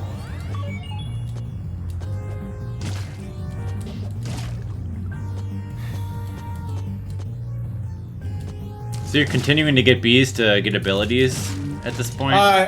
Yes, because I'm about to... So the most expensive ability in the game, I'm going to activate... oh yeah, Lightning 3. When I... Right. Actually, it's Armor Mend, which lets you get your armor back. Ah, okay. And I only get to use it for 1.5 stages, sadly, but it's really useful for the next stage. Nice section there. I know it happened pretty quick, but... So this section... I cannot explain how much more difficult the shadow version of this is as compared to the... This is one of the hardest parts of the game. Oh, learning this the first time and how it's different. Oh my god. Guillotines everywhere and magicians everywhere. So frustrating. It's kind of a long... You know, it's a long section too, so... Oh yeah, it's 4 minutes long, so... this has ruined many runs too because it's really easy to die towards the end of this section. And when that happens, your run is just toast. Not the 4-minute loss. And it makes you do it twice all the way through because the Hellhole portal literally is right at the end where the checkpoint is. It's such a pain in the ass. No. That's awful. But I came up with a pretty reliable route through this. There's only one part that I get scared of. I'll point it out when I get there. It's coming up.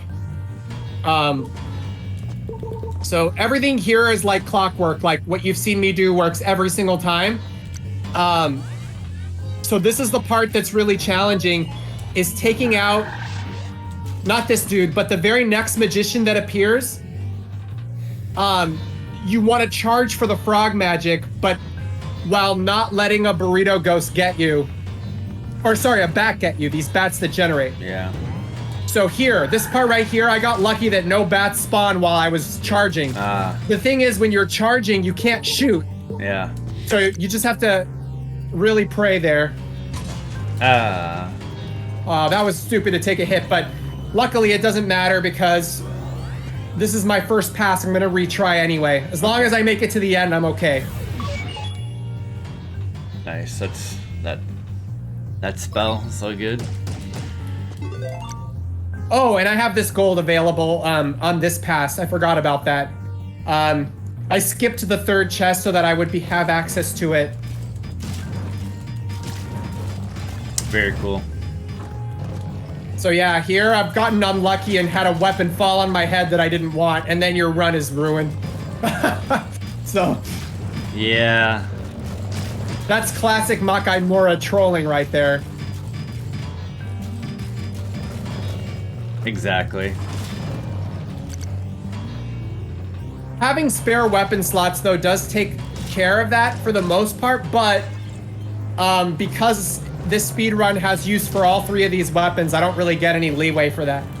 But normal people that are just playing the game and just care about the dagger, like, you'll be fine if you just get the what do they call it? Forgot what the ability is called that lets you hold more than one weapon. Yeah, kit it out. Kit it out, that's yeah. When you get a new weapon, does it replace the one you're using currently? No, it replaces the spare slot, which is really nice. It never replaces the one that you're on. Yeah, okay. Okay, so this is where the portal is. Oh. You have to actually stand on top of that chest. Interesting. So I use this as an opportunity to activate Armor Mend. Armor Mend is at the top of this abilities here, and it's cost a lot. It costs 30. And then I also activate Quick Cast, which lets you cast magic a little faster. As far as the actual time it takes to charge a magic before it lets you use it. That's like a passive. Is that one passive? Like Yes, always in effect? it is. That's pretty good. So yeah, exactly. So I activate it here because I need it for the next stage anyway. So using it now means this stage becomes a little safer.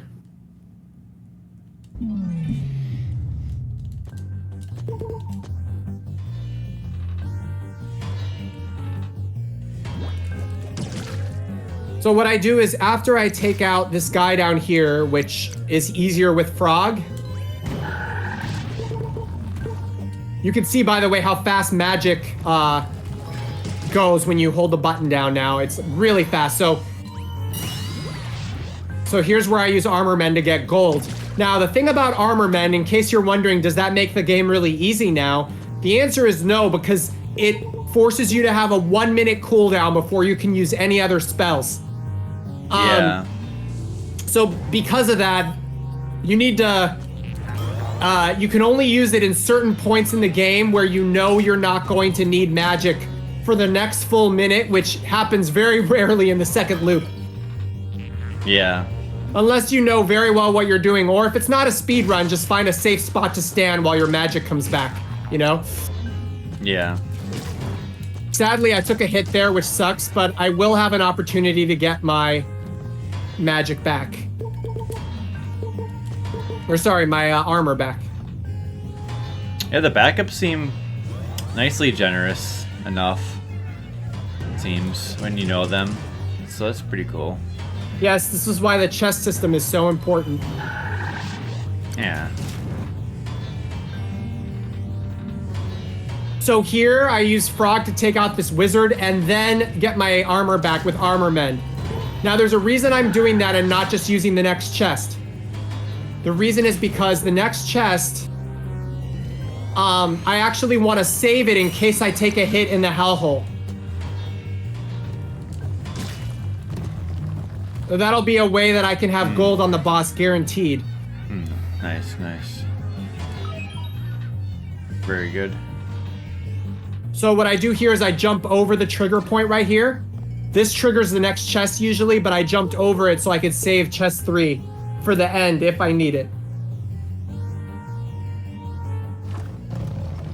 That's the thing too, is once you know where the recovery chests are, on occasion you can save them for later by just not triggering any chests. And then as soon as you take a hit, you can generate it. Yeah. That's some shades of SG&G there, I would say. The chest chart. Goodness. Definitely, yeah. You can do same things in that game. Chest shenanigans, as I call it. Would you ever like run the game and have like your notes up for those knowing those recoveries offhand, or did you just kind of just know what you need to do? No, I had it all in my head. Yeah. I did though have a little chart next to me to remind me which magics to activate between stages, but I eventually memorized that too. Because Okay, cool. you know, menu management is a big part of this. By the way, this hellhole is really hard if you don't have gold. Really hard. Yeah. Like almost impossibly hard. Oh man. It's unfair to have two big guys coming at you from two sides. You know what that sounds like? Hell. Yes, it does. The hellhole lives up to its name. Ah, Yeah. sadly I took a hit there, which is gonna slow down my boss fight a little bit. And this boss is already unpredictably, you know, slow. Satan would troll, right? I don't know. This is like a Don Flamenco match, what I like to call it. You just have to be aggressive and attack him until he attacks you.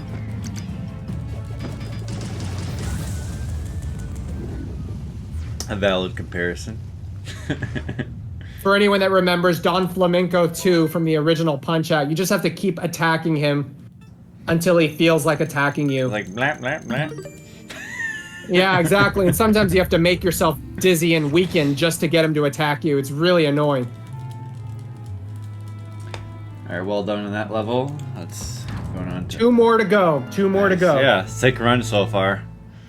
Thank you. Thank you. So how are you feeling about this? Like, when did you feel like this could be the run? Right around here, Yeah. but next stage in particular is where I start to get really nervous. Oh, okay. So this stage also, I figured out how to get the hellhole in the same pass, but it's really hard to do. I'm really proud of my route that I came up with here. Okay, taking a hit there is really bad though. I don't usually do that.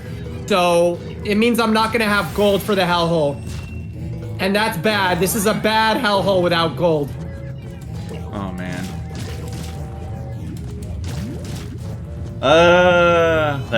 That's pretty tight. Yeah. So here what I do is I use frog, take this guy out, Oh and then man. I just hop back and backtrack all the way to the portal where it appears. And the game lets you do it. Wow. That's a miracle. At least it looked like to me. So sadly, if you have gold here, you can use gold crossbow and it makes this hellhole really nice with the spread shot. But because I Oh, don't man. have that, I looks just have to tough. survive without gold, and it's a pain in the ass. It's like a shmup. Yeah, pain in the ass. We're going back to the I shmup. almost do it without taking a Yeah. hit, sadly, but I don't. Yeah, all the jellyfish, stage 2 of Mushihime-sama Futari. Oh, good call. Sadly, there's no shot canceling though.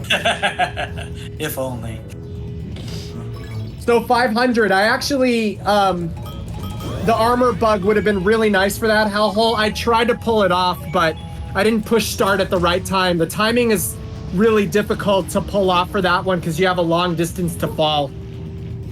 And again, you have to push start the second you're about to enter the portal. But yes, if I had pulled that off, I would have been able to have gold because I would have got silver for free, and then I could have used armor men to get my gold back. How do you know it works when you like pause it? Like You'll know just based on how close you're standing to it. Like, you just kind of know based on intuition. okay.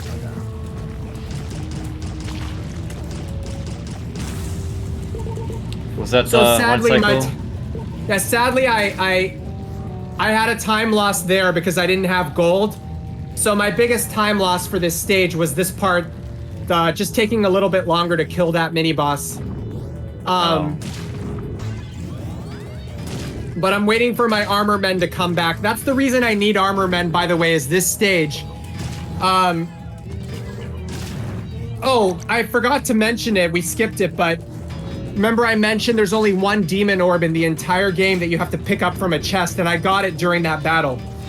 You just need to know about it. If you miss it, you don't get the true ending. Very troll move to put that in the game because it's the only one in the whole game that exists.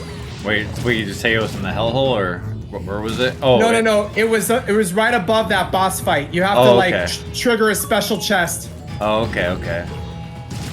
The Ohm boss fight. Gotcha. Okay. Yeah. Yeah, interesting.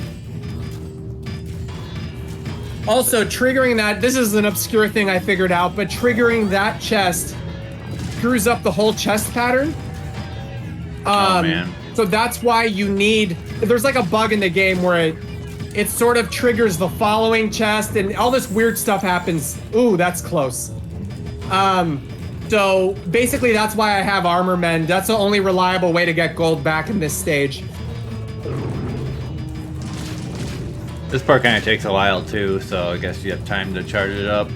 Exactly. There's a couple of recovery points that you have time to do in case you take a hit.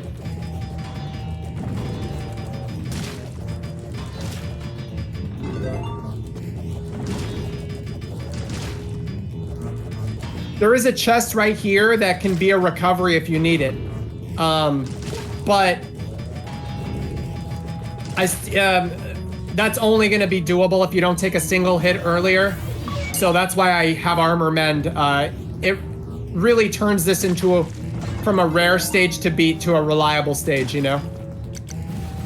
Yeah. This part's always annoying, but you're going to use boulder here, it looks like. Yep, I use boulder for this final jump just for the iframes. I do it in the first loop as well. Yeah, that's a good because strat. your head can hit the top of the spikes there, which is such a troll move. It's super easy to get hit there if you don't do that boulder strat.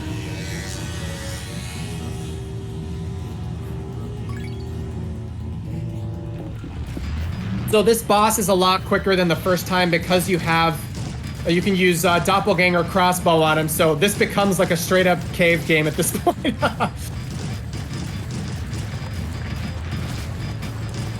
Yep. Red shot for the win.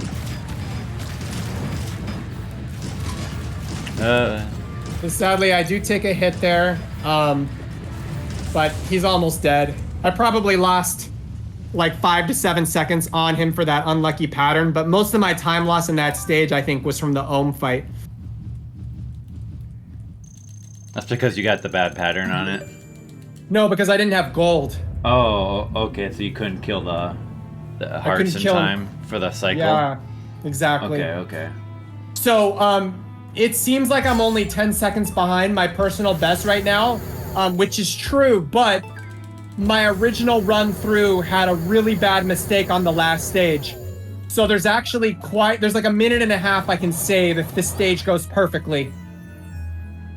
So yeah, so what I do here is I activate Lightning 3, which will allow me to kill a Reamers, and I activate Doppelganger 2. So that I can kill the last bosses quicker. But what that means is I do not have armor mend anymore. So, once I get past the second chest, that's it. I cannot take a single hit if I want this stage to be fast. So this is always a very nerve-wracking stage, because... Yeah. I'll point out that it also has a very difficult hellhole that requires some luck to get through.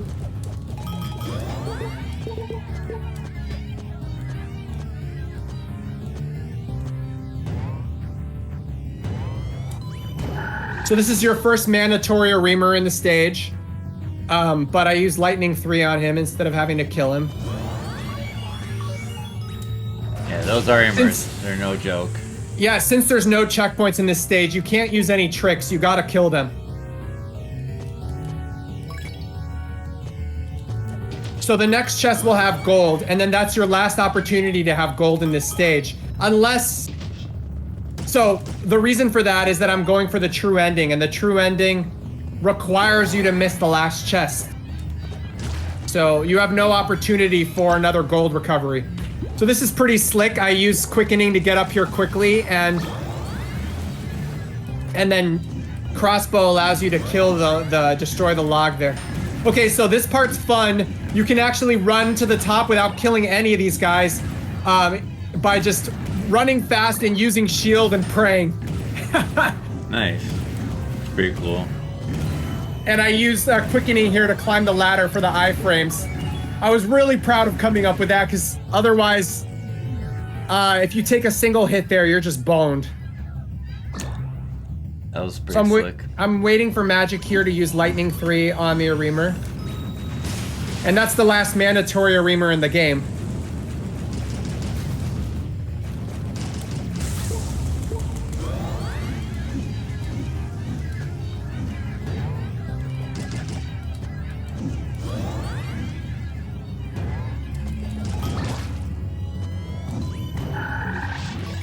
Okay, so that chest is a gold, but sadly you can't get it if you want to get this hellhole in one swoop because you have to jump to the right side. So luckily I didn't need it, and this hellhole is the worst. We call it the nursery room, the Aremer nursery room. It's filled with these baby Aremers, and they can generate right on top of you and shoot projectiles randomly. So what I like to do is stand in the corner with crossbow, and then switch to shield if they shoot a projectile at you. Man, interesting. I've taken so many hits at this part, which will ruin any run, speed run. So once I clear this part, you can see how relieved I look in the run. Yeah, Take a deep breath there. That seemed tense. So now that's it. We got the boss rush at the end. You gotta kill the regular 2 bosses plus the final boss, and now's where I'm really nervous because Astaroth, again, unpredictable asshole this guy is. Yep. Ass spelled Astaroth. Astaroth. 2 S's. Yep. Yes, exactly. I like that deep breath. You're like, here we go. Could this be the run? This has been such a good run. Oh, Good thanks, hits, man. good hits. Good hits, good hits. Good hits, good hits. Shout So out. I found that standing exactly at this spot is the best spot to stand in case he charges you. It's Oh, 3.5 boulders back, basically, right? Where you're right between the 3rd and 4th platform. Oh. Yep, there it is. There it is. Yay. Yes. That's a good pattern. Yes. There's Pablo, past Pablo going, yes. Past Pablo, I like that. Okay, so we got Lucifer here. This guy's pretty easy. I think I get the fast pattern, and what I call the fast pattern is when he does the lightning pattern. See, he did it again. He doesn't always do this, but he does it most of the time. Probably 80%. All right, so last guy, and this guy's really good with double doppelganger and crossbow.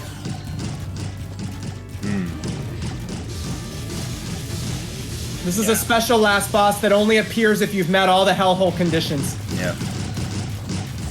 Woo! Oh, man. Oh my god! Oh my god! Yeah. Oh my god! Look Oh at my god! Pablo.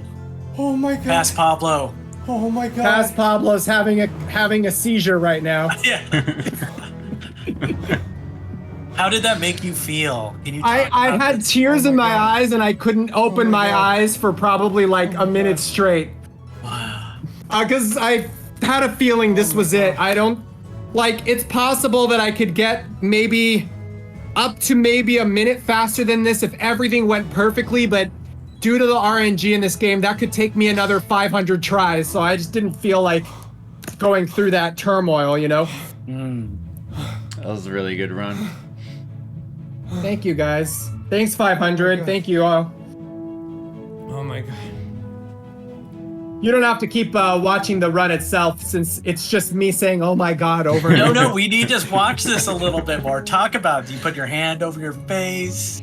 Well, I really like the credits music. Yeah. Maybe we'll end it after these credits are over.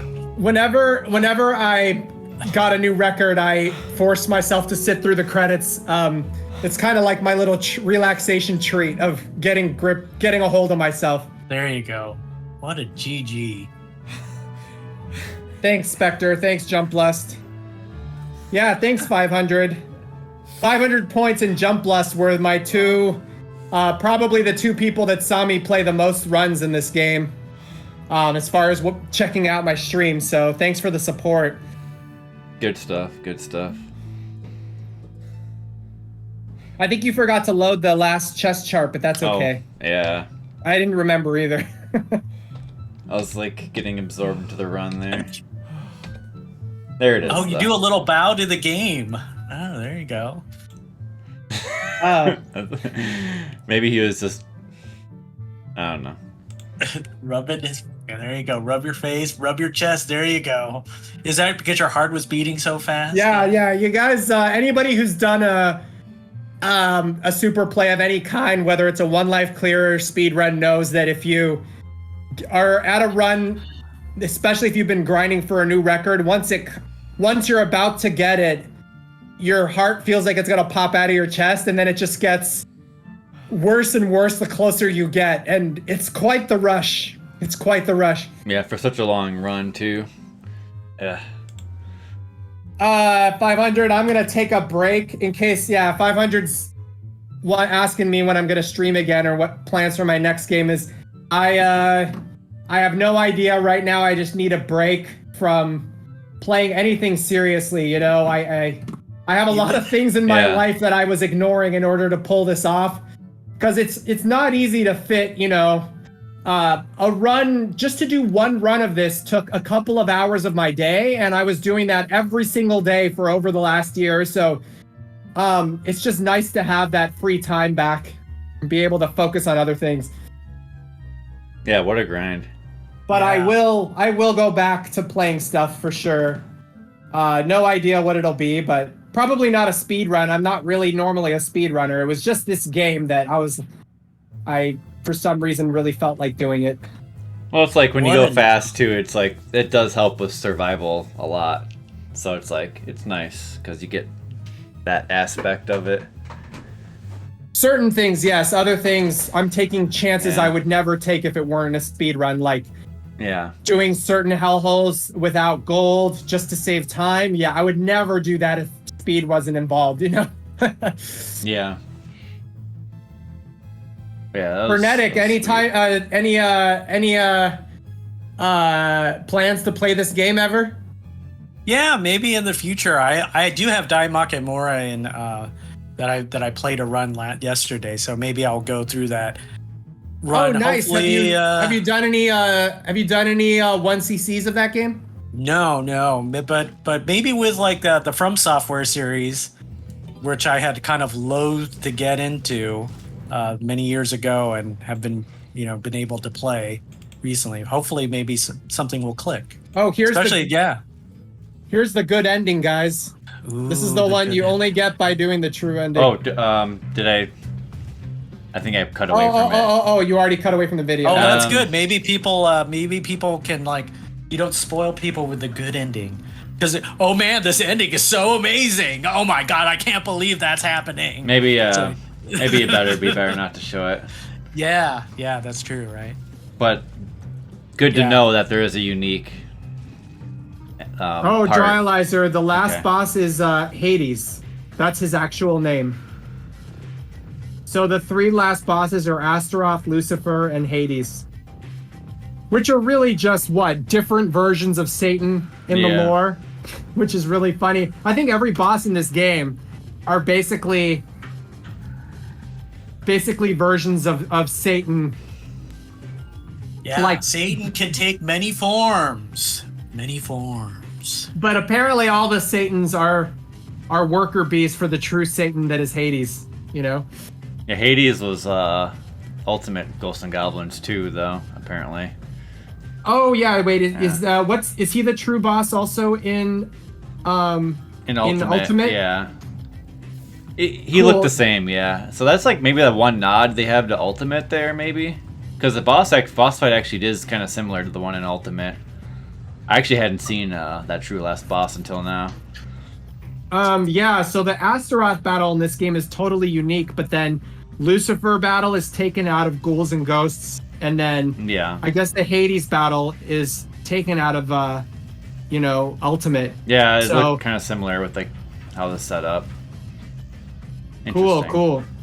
Yeah. It's this game really had a lot of tributes to the old games, but completely reimagined. And this is, for those of you wondering, this is my favorite game in the series. I wouldn't have played it this much if it wasn't. It's such a good game. It's really the full package for people that like this kind of thing, which I understand. There's not too many people that like torturing themselves like this, but if you do, this is the ultimate of what it's trying to do. Yeah, this game, I mean, they really did not cut any corners with making a new GnG game with some good mechanics that we've seen and with the chest chart and all that stuff. It just all makes sense, and it all rewards a player that wants to spend the time on it. I mean, to me, it sets the bar for 2D games like this a little bit higher. It goes to show you with Fujiwara Dono. It looks like he took a 12-year break between Mad World, as far as game involvement, overtly game involvement, until Ghosts and Goblins Resurrection. Really, since Mad World, huh? Yeah. So he's 62. So he's 60. So for us, he just keeps on getting better and better. The grandpa of gaming, right there. That's right. He is the true final boss.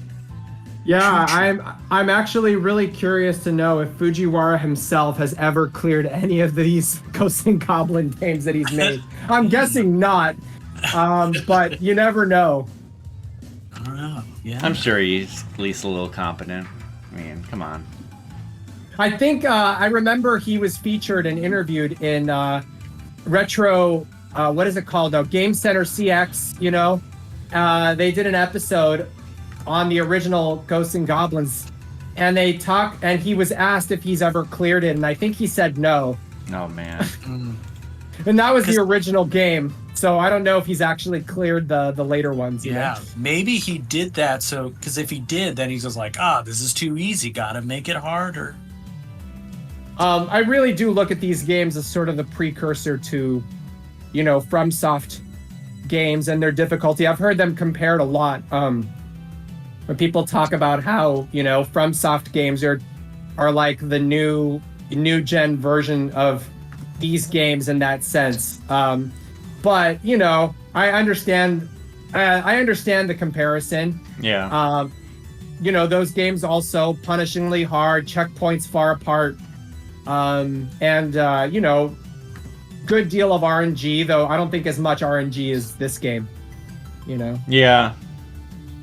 Yeah. It's a thing. Yeah, but I mean, I think those FromSoft games, though, were a lot more popular than games like this. I don't think this game, if you look at reviews, a lot of people were just really turned off by the difficulty and feel erroneously that it wasn't actually designed to be cleared for real. And that's not actually true. As you guys can see, it is possible. As you've so gallantly demonstrated, Mike Haggar. But I did make the mistake of feeling like it was impossible myself. I remember saying many times in my first clear, a one life clear is impossible. And for those of you wondering, I have done a one life clear of the true ending, but that just wasn't my fastest, because certain deaths or certain things can waste way more time, like a bad boss fight or something. But yeah, this run sadly wasn't a one life clear because I died in that one little death I had, but that's okay. I'm just happy to get a fast time, Yeah, only one now bit you're unintentional. free.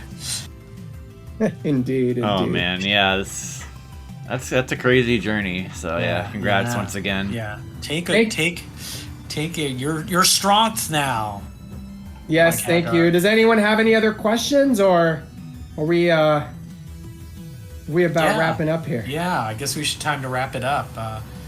If there's any more questions. If not, you can post it in the YouTube comments. So we're going to be posting the link to the chess chart, and so you'll be able to see that there and follow along when this is archived on YouTube. So And I think Mike was saying there's a additional document that goes with the chart as far as understanding it, you're saying, that we'll have access to?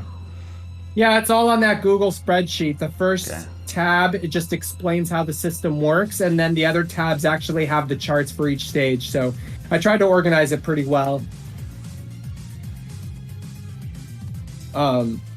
Yeah, Very so cool, hopefully very people cool. can benefit from that. Thanks and, a lot for your work. Yeah, I'll that'll be post it cool. on speedrun.com as well, because people have been asking for it, because it takes a lot to grind out to know the pattern for every single stage, because it's not exactly easy to unlock every chest in this game.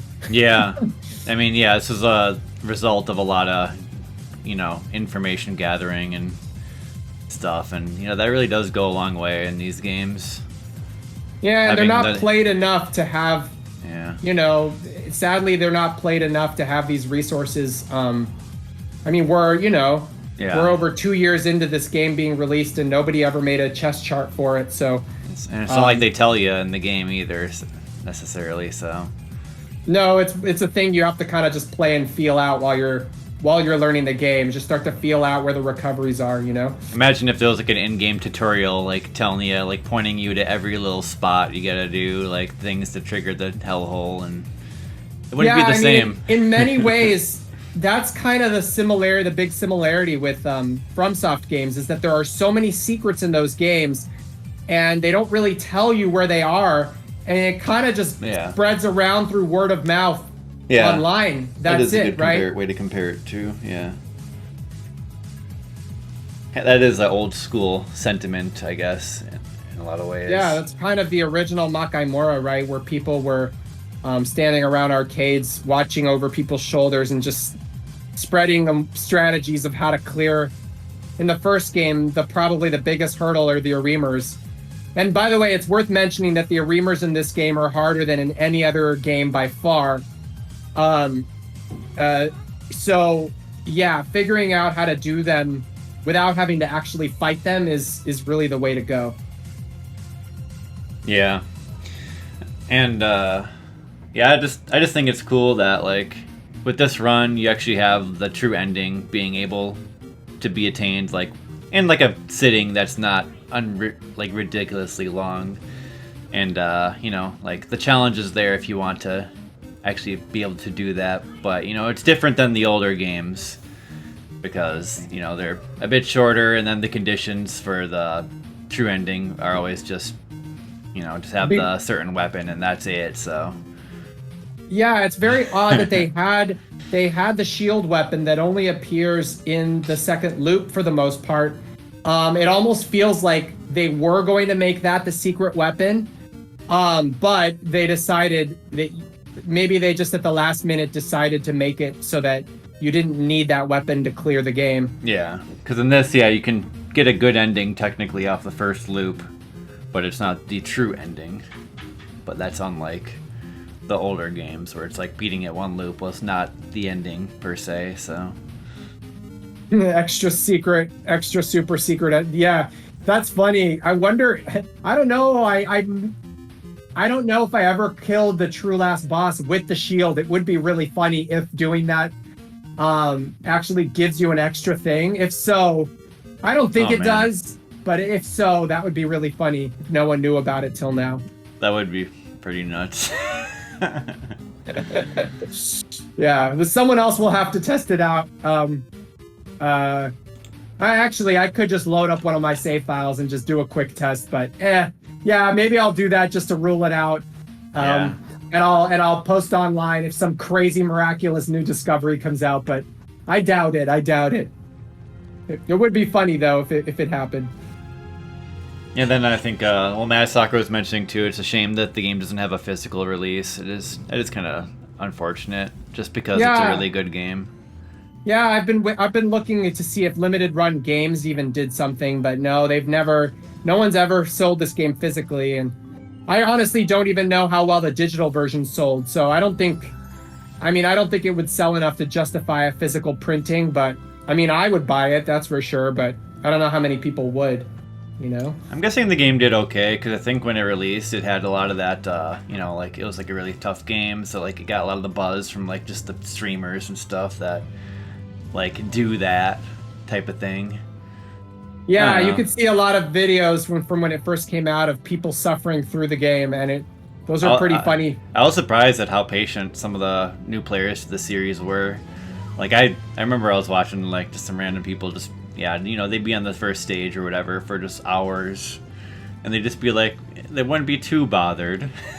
Yeah, but did they go Surprisingly. through the whole game? See, there I are don't know. people that can suffer through a few stages, but then a lot of people would just eventually give up. But yeah, there were a few that stuck it through that I was very impressed by. It's I mean, just the a really people that brutal- did it on Legend, right? Those are the ones that I'm like, okay, all right, let's see if you have what it takes. It's really a matter of how much self-control. I always joke and just ask, whether you could stick through this just depends on how much you hate yourself,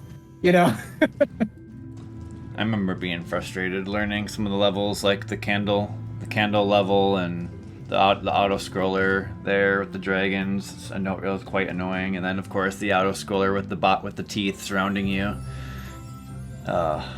It's just.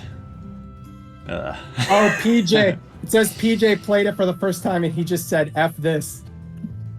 Yep. Yeah, I mean, not even a goals. Yeah, even a veteran like PJ, I mean, who is one of the original speedrunners for Ghouls. But like I said, this game is on another level compared to the other games. Like, there's no question. Anyone who claims the original, because there's a lot of people that think, like I've heard the Mexican runner, TMR, say on a stream that he still thinks the first game is the hardest in the series.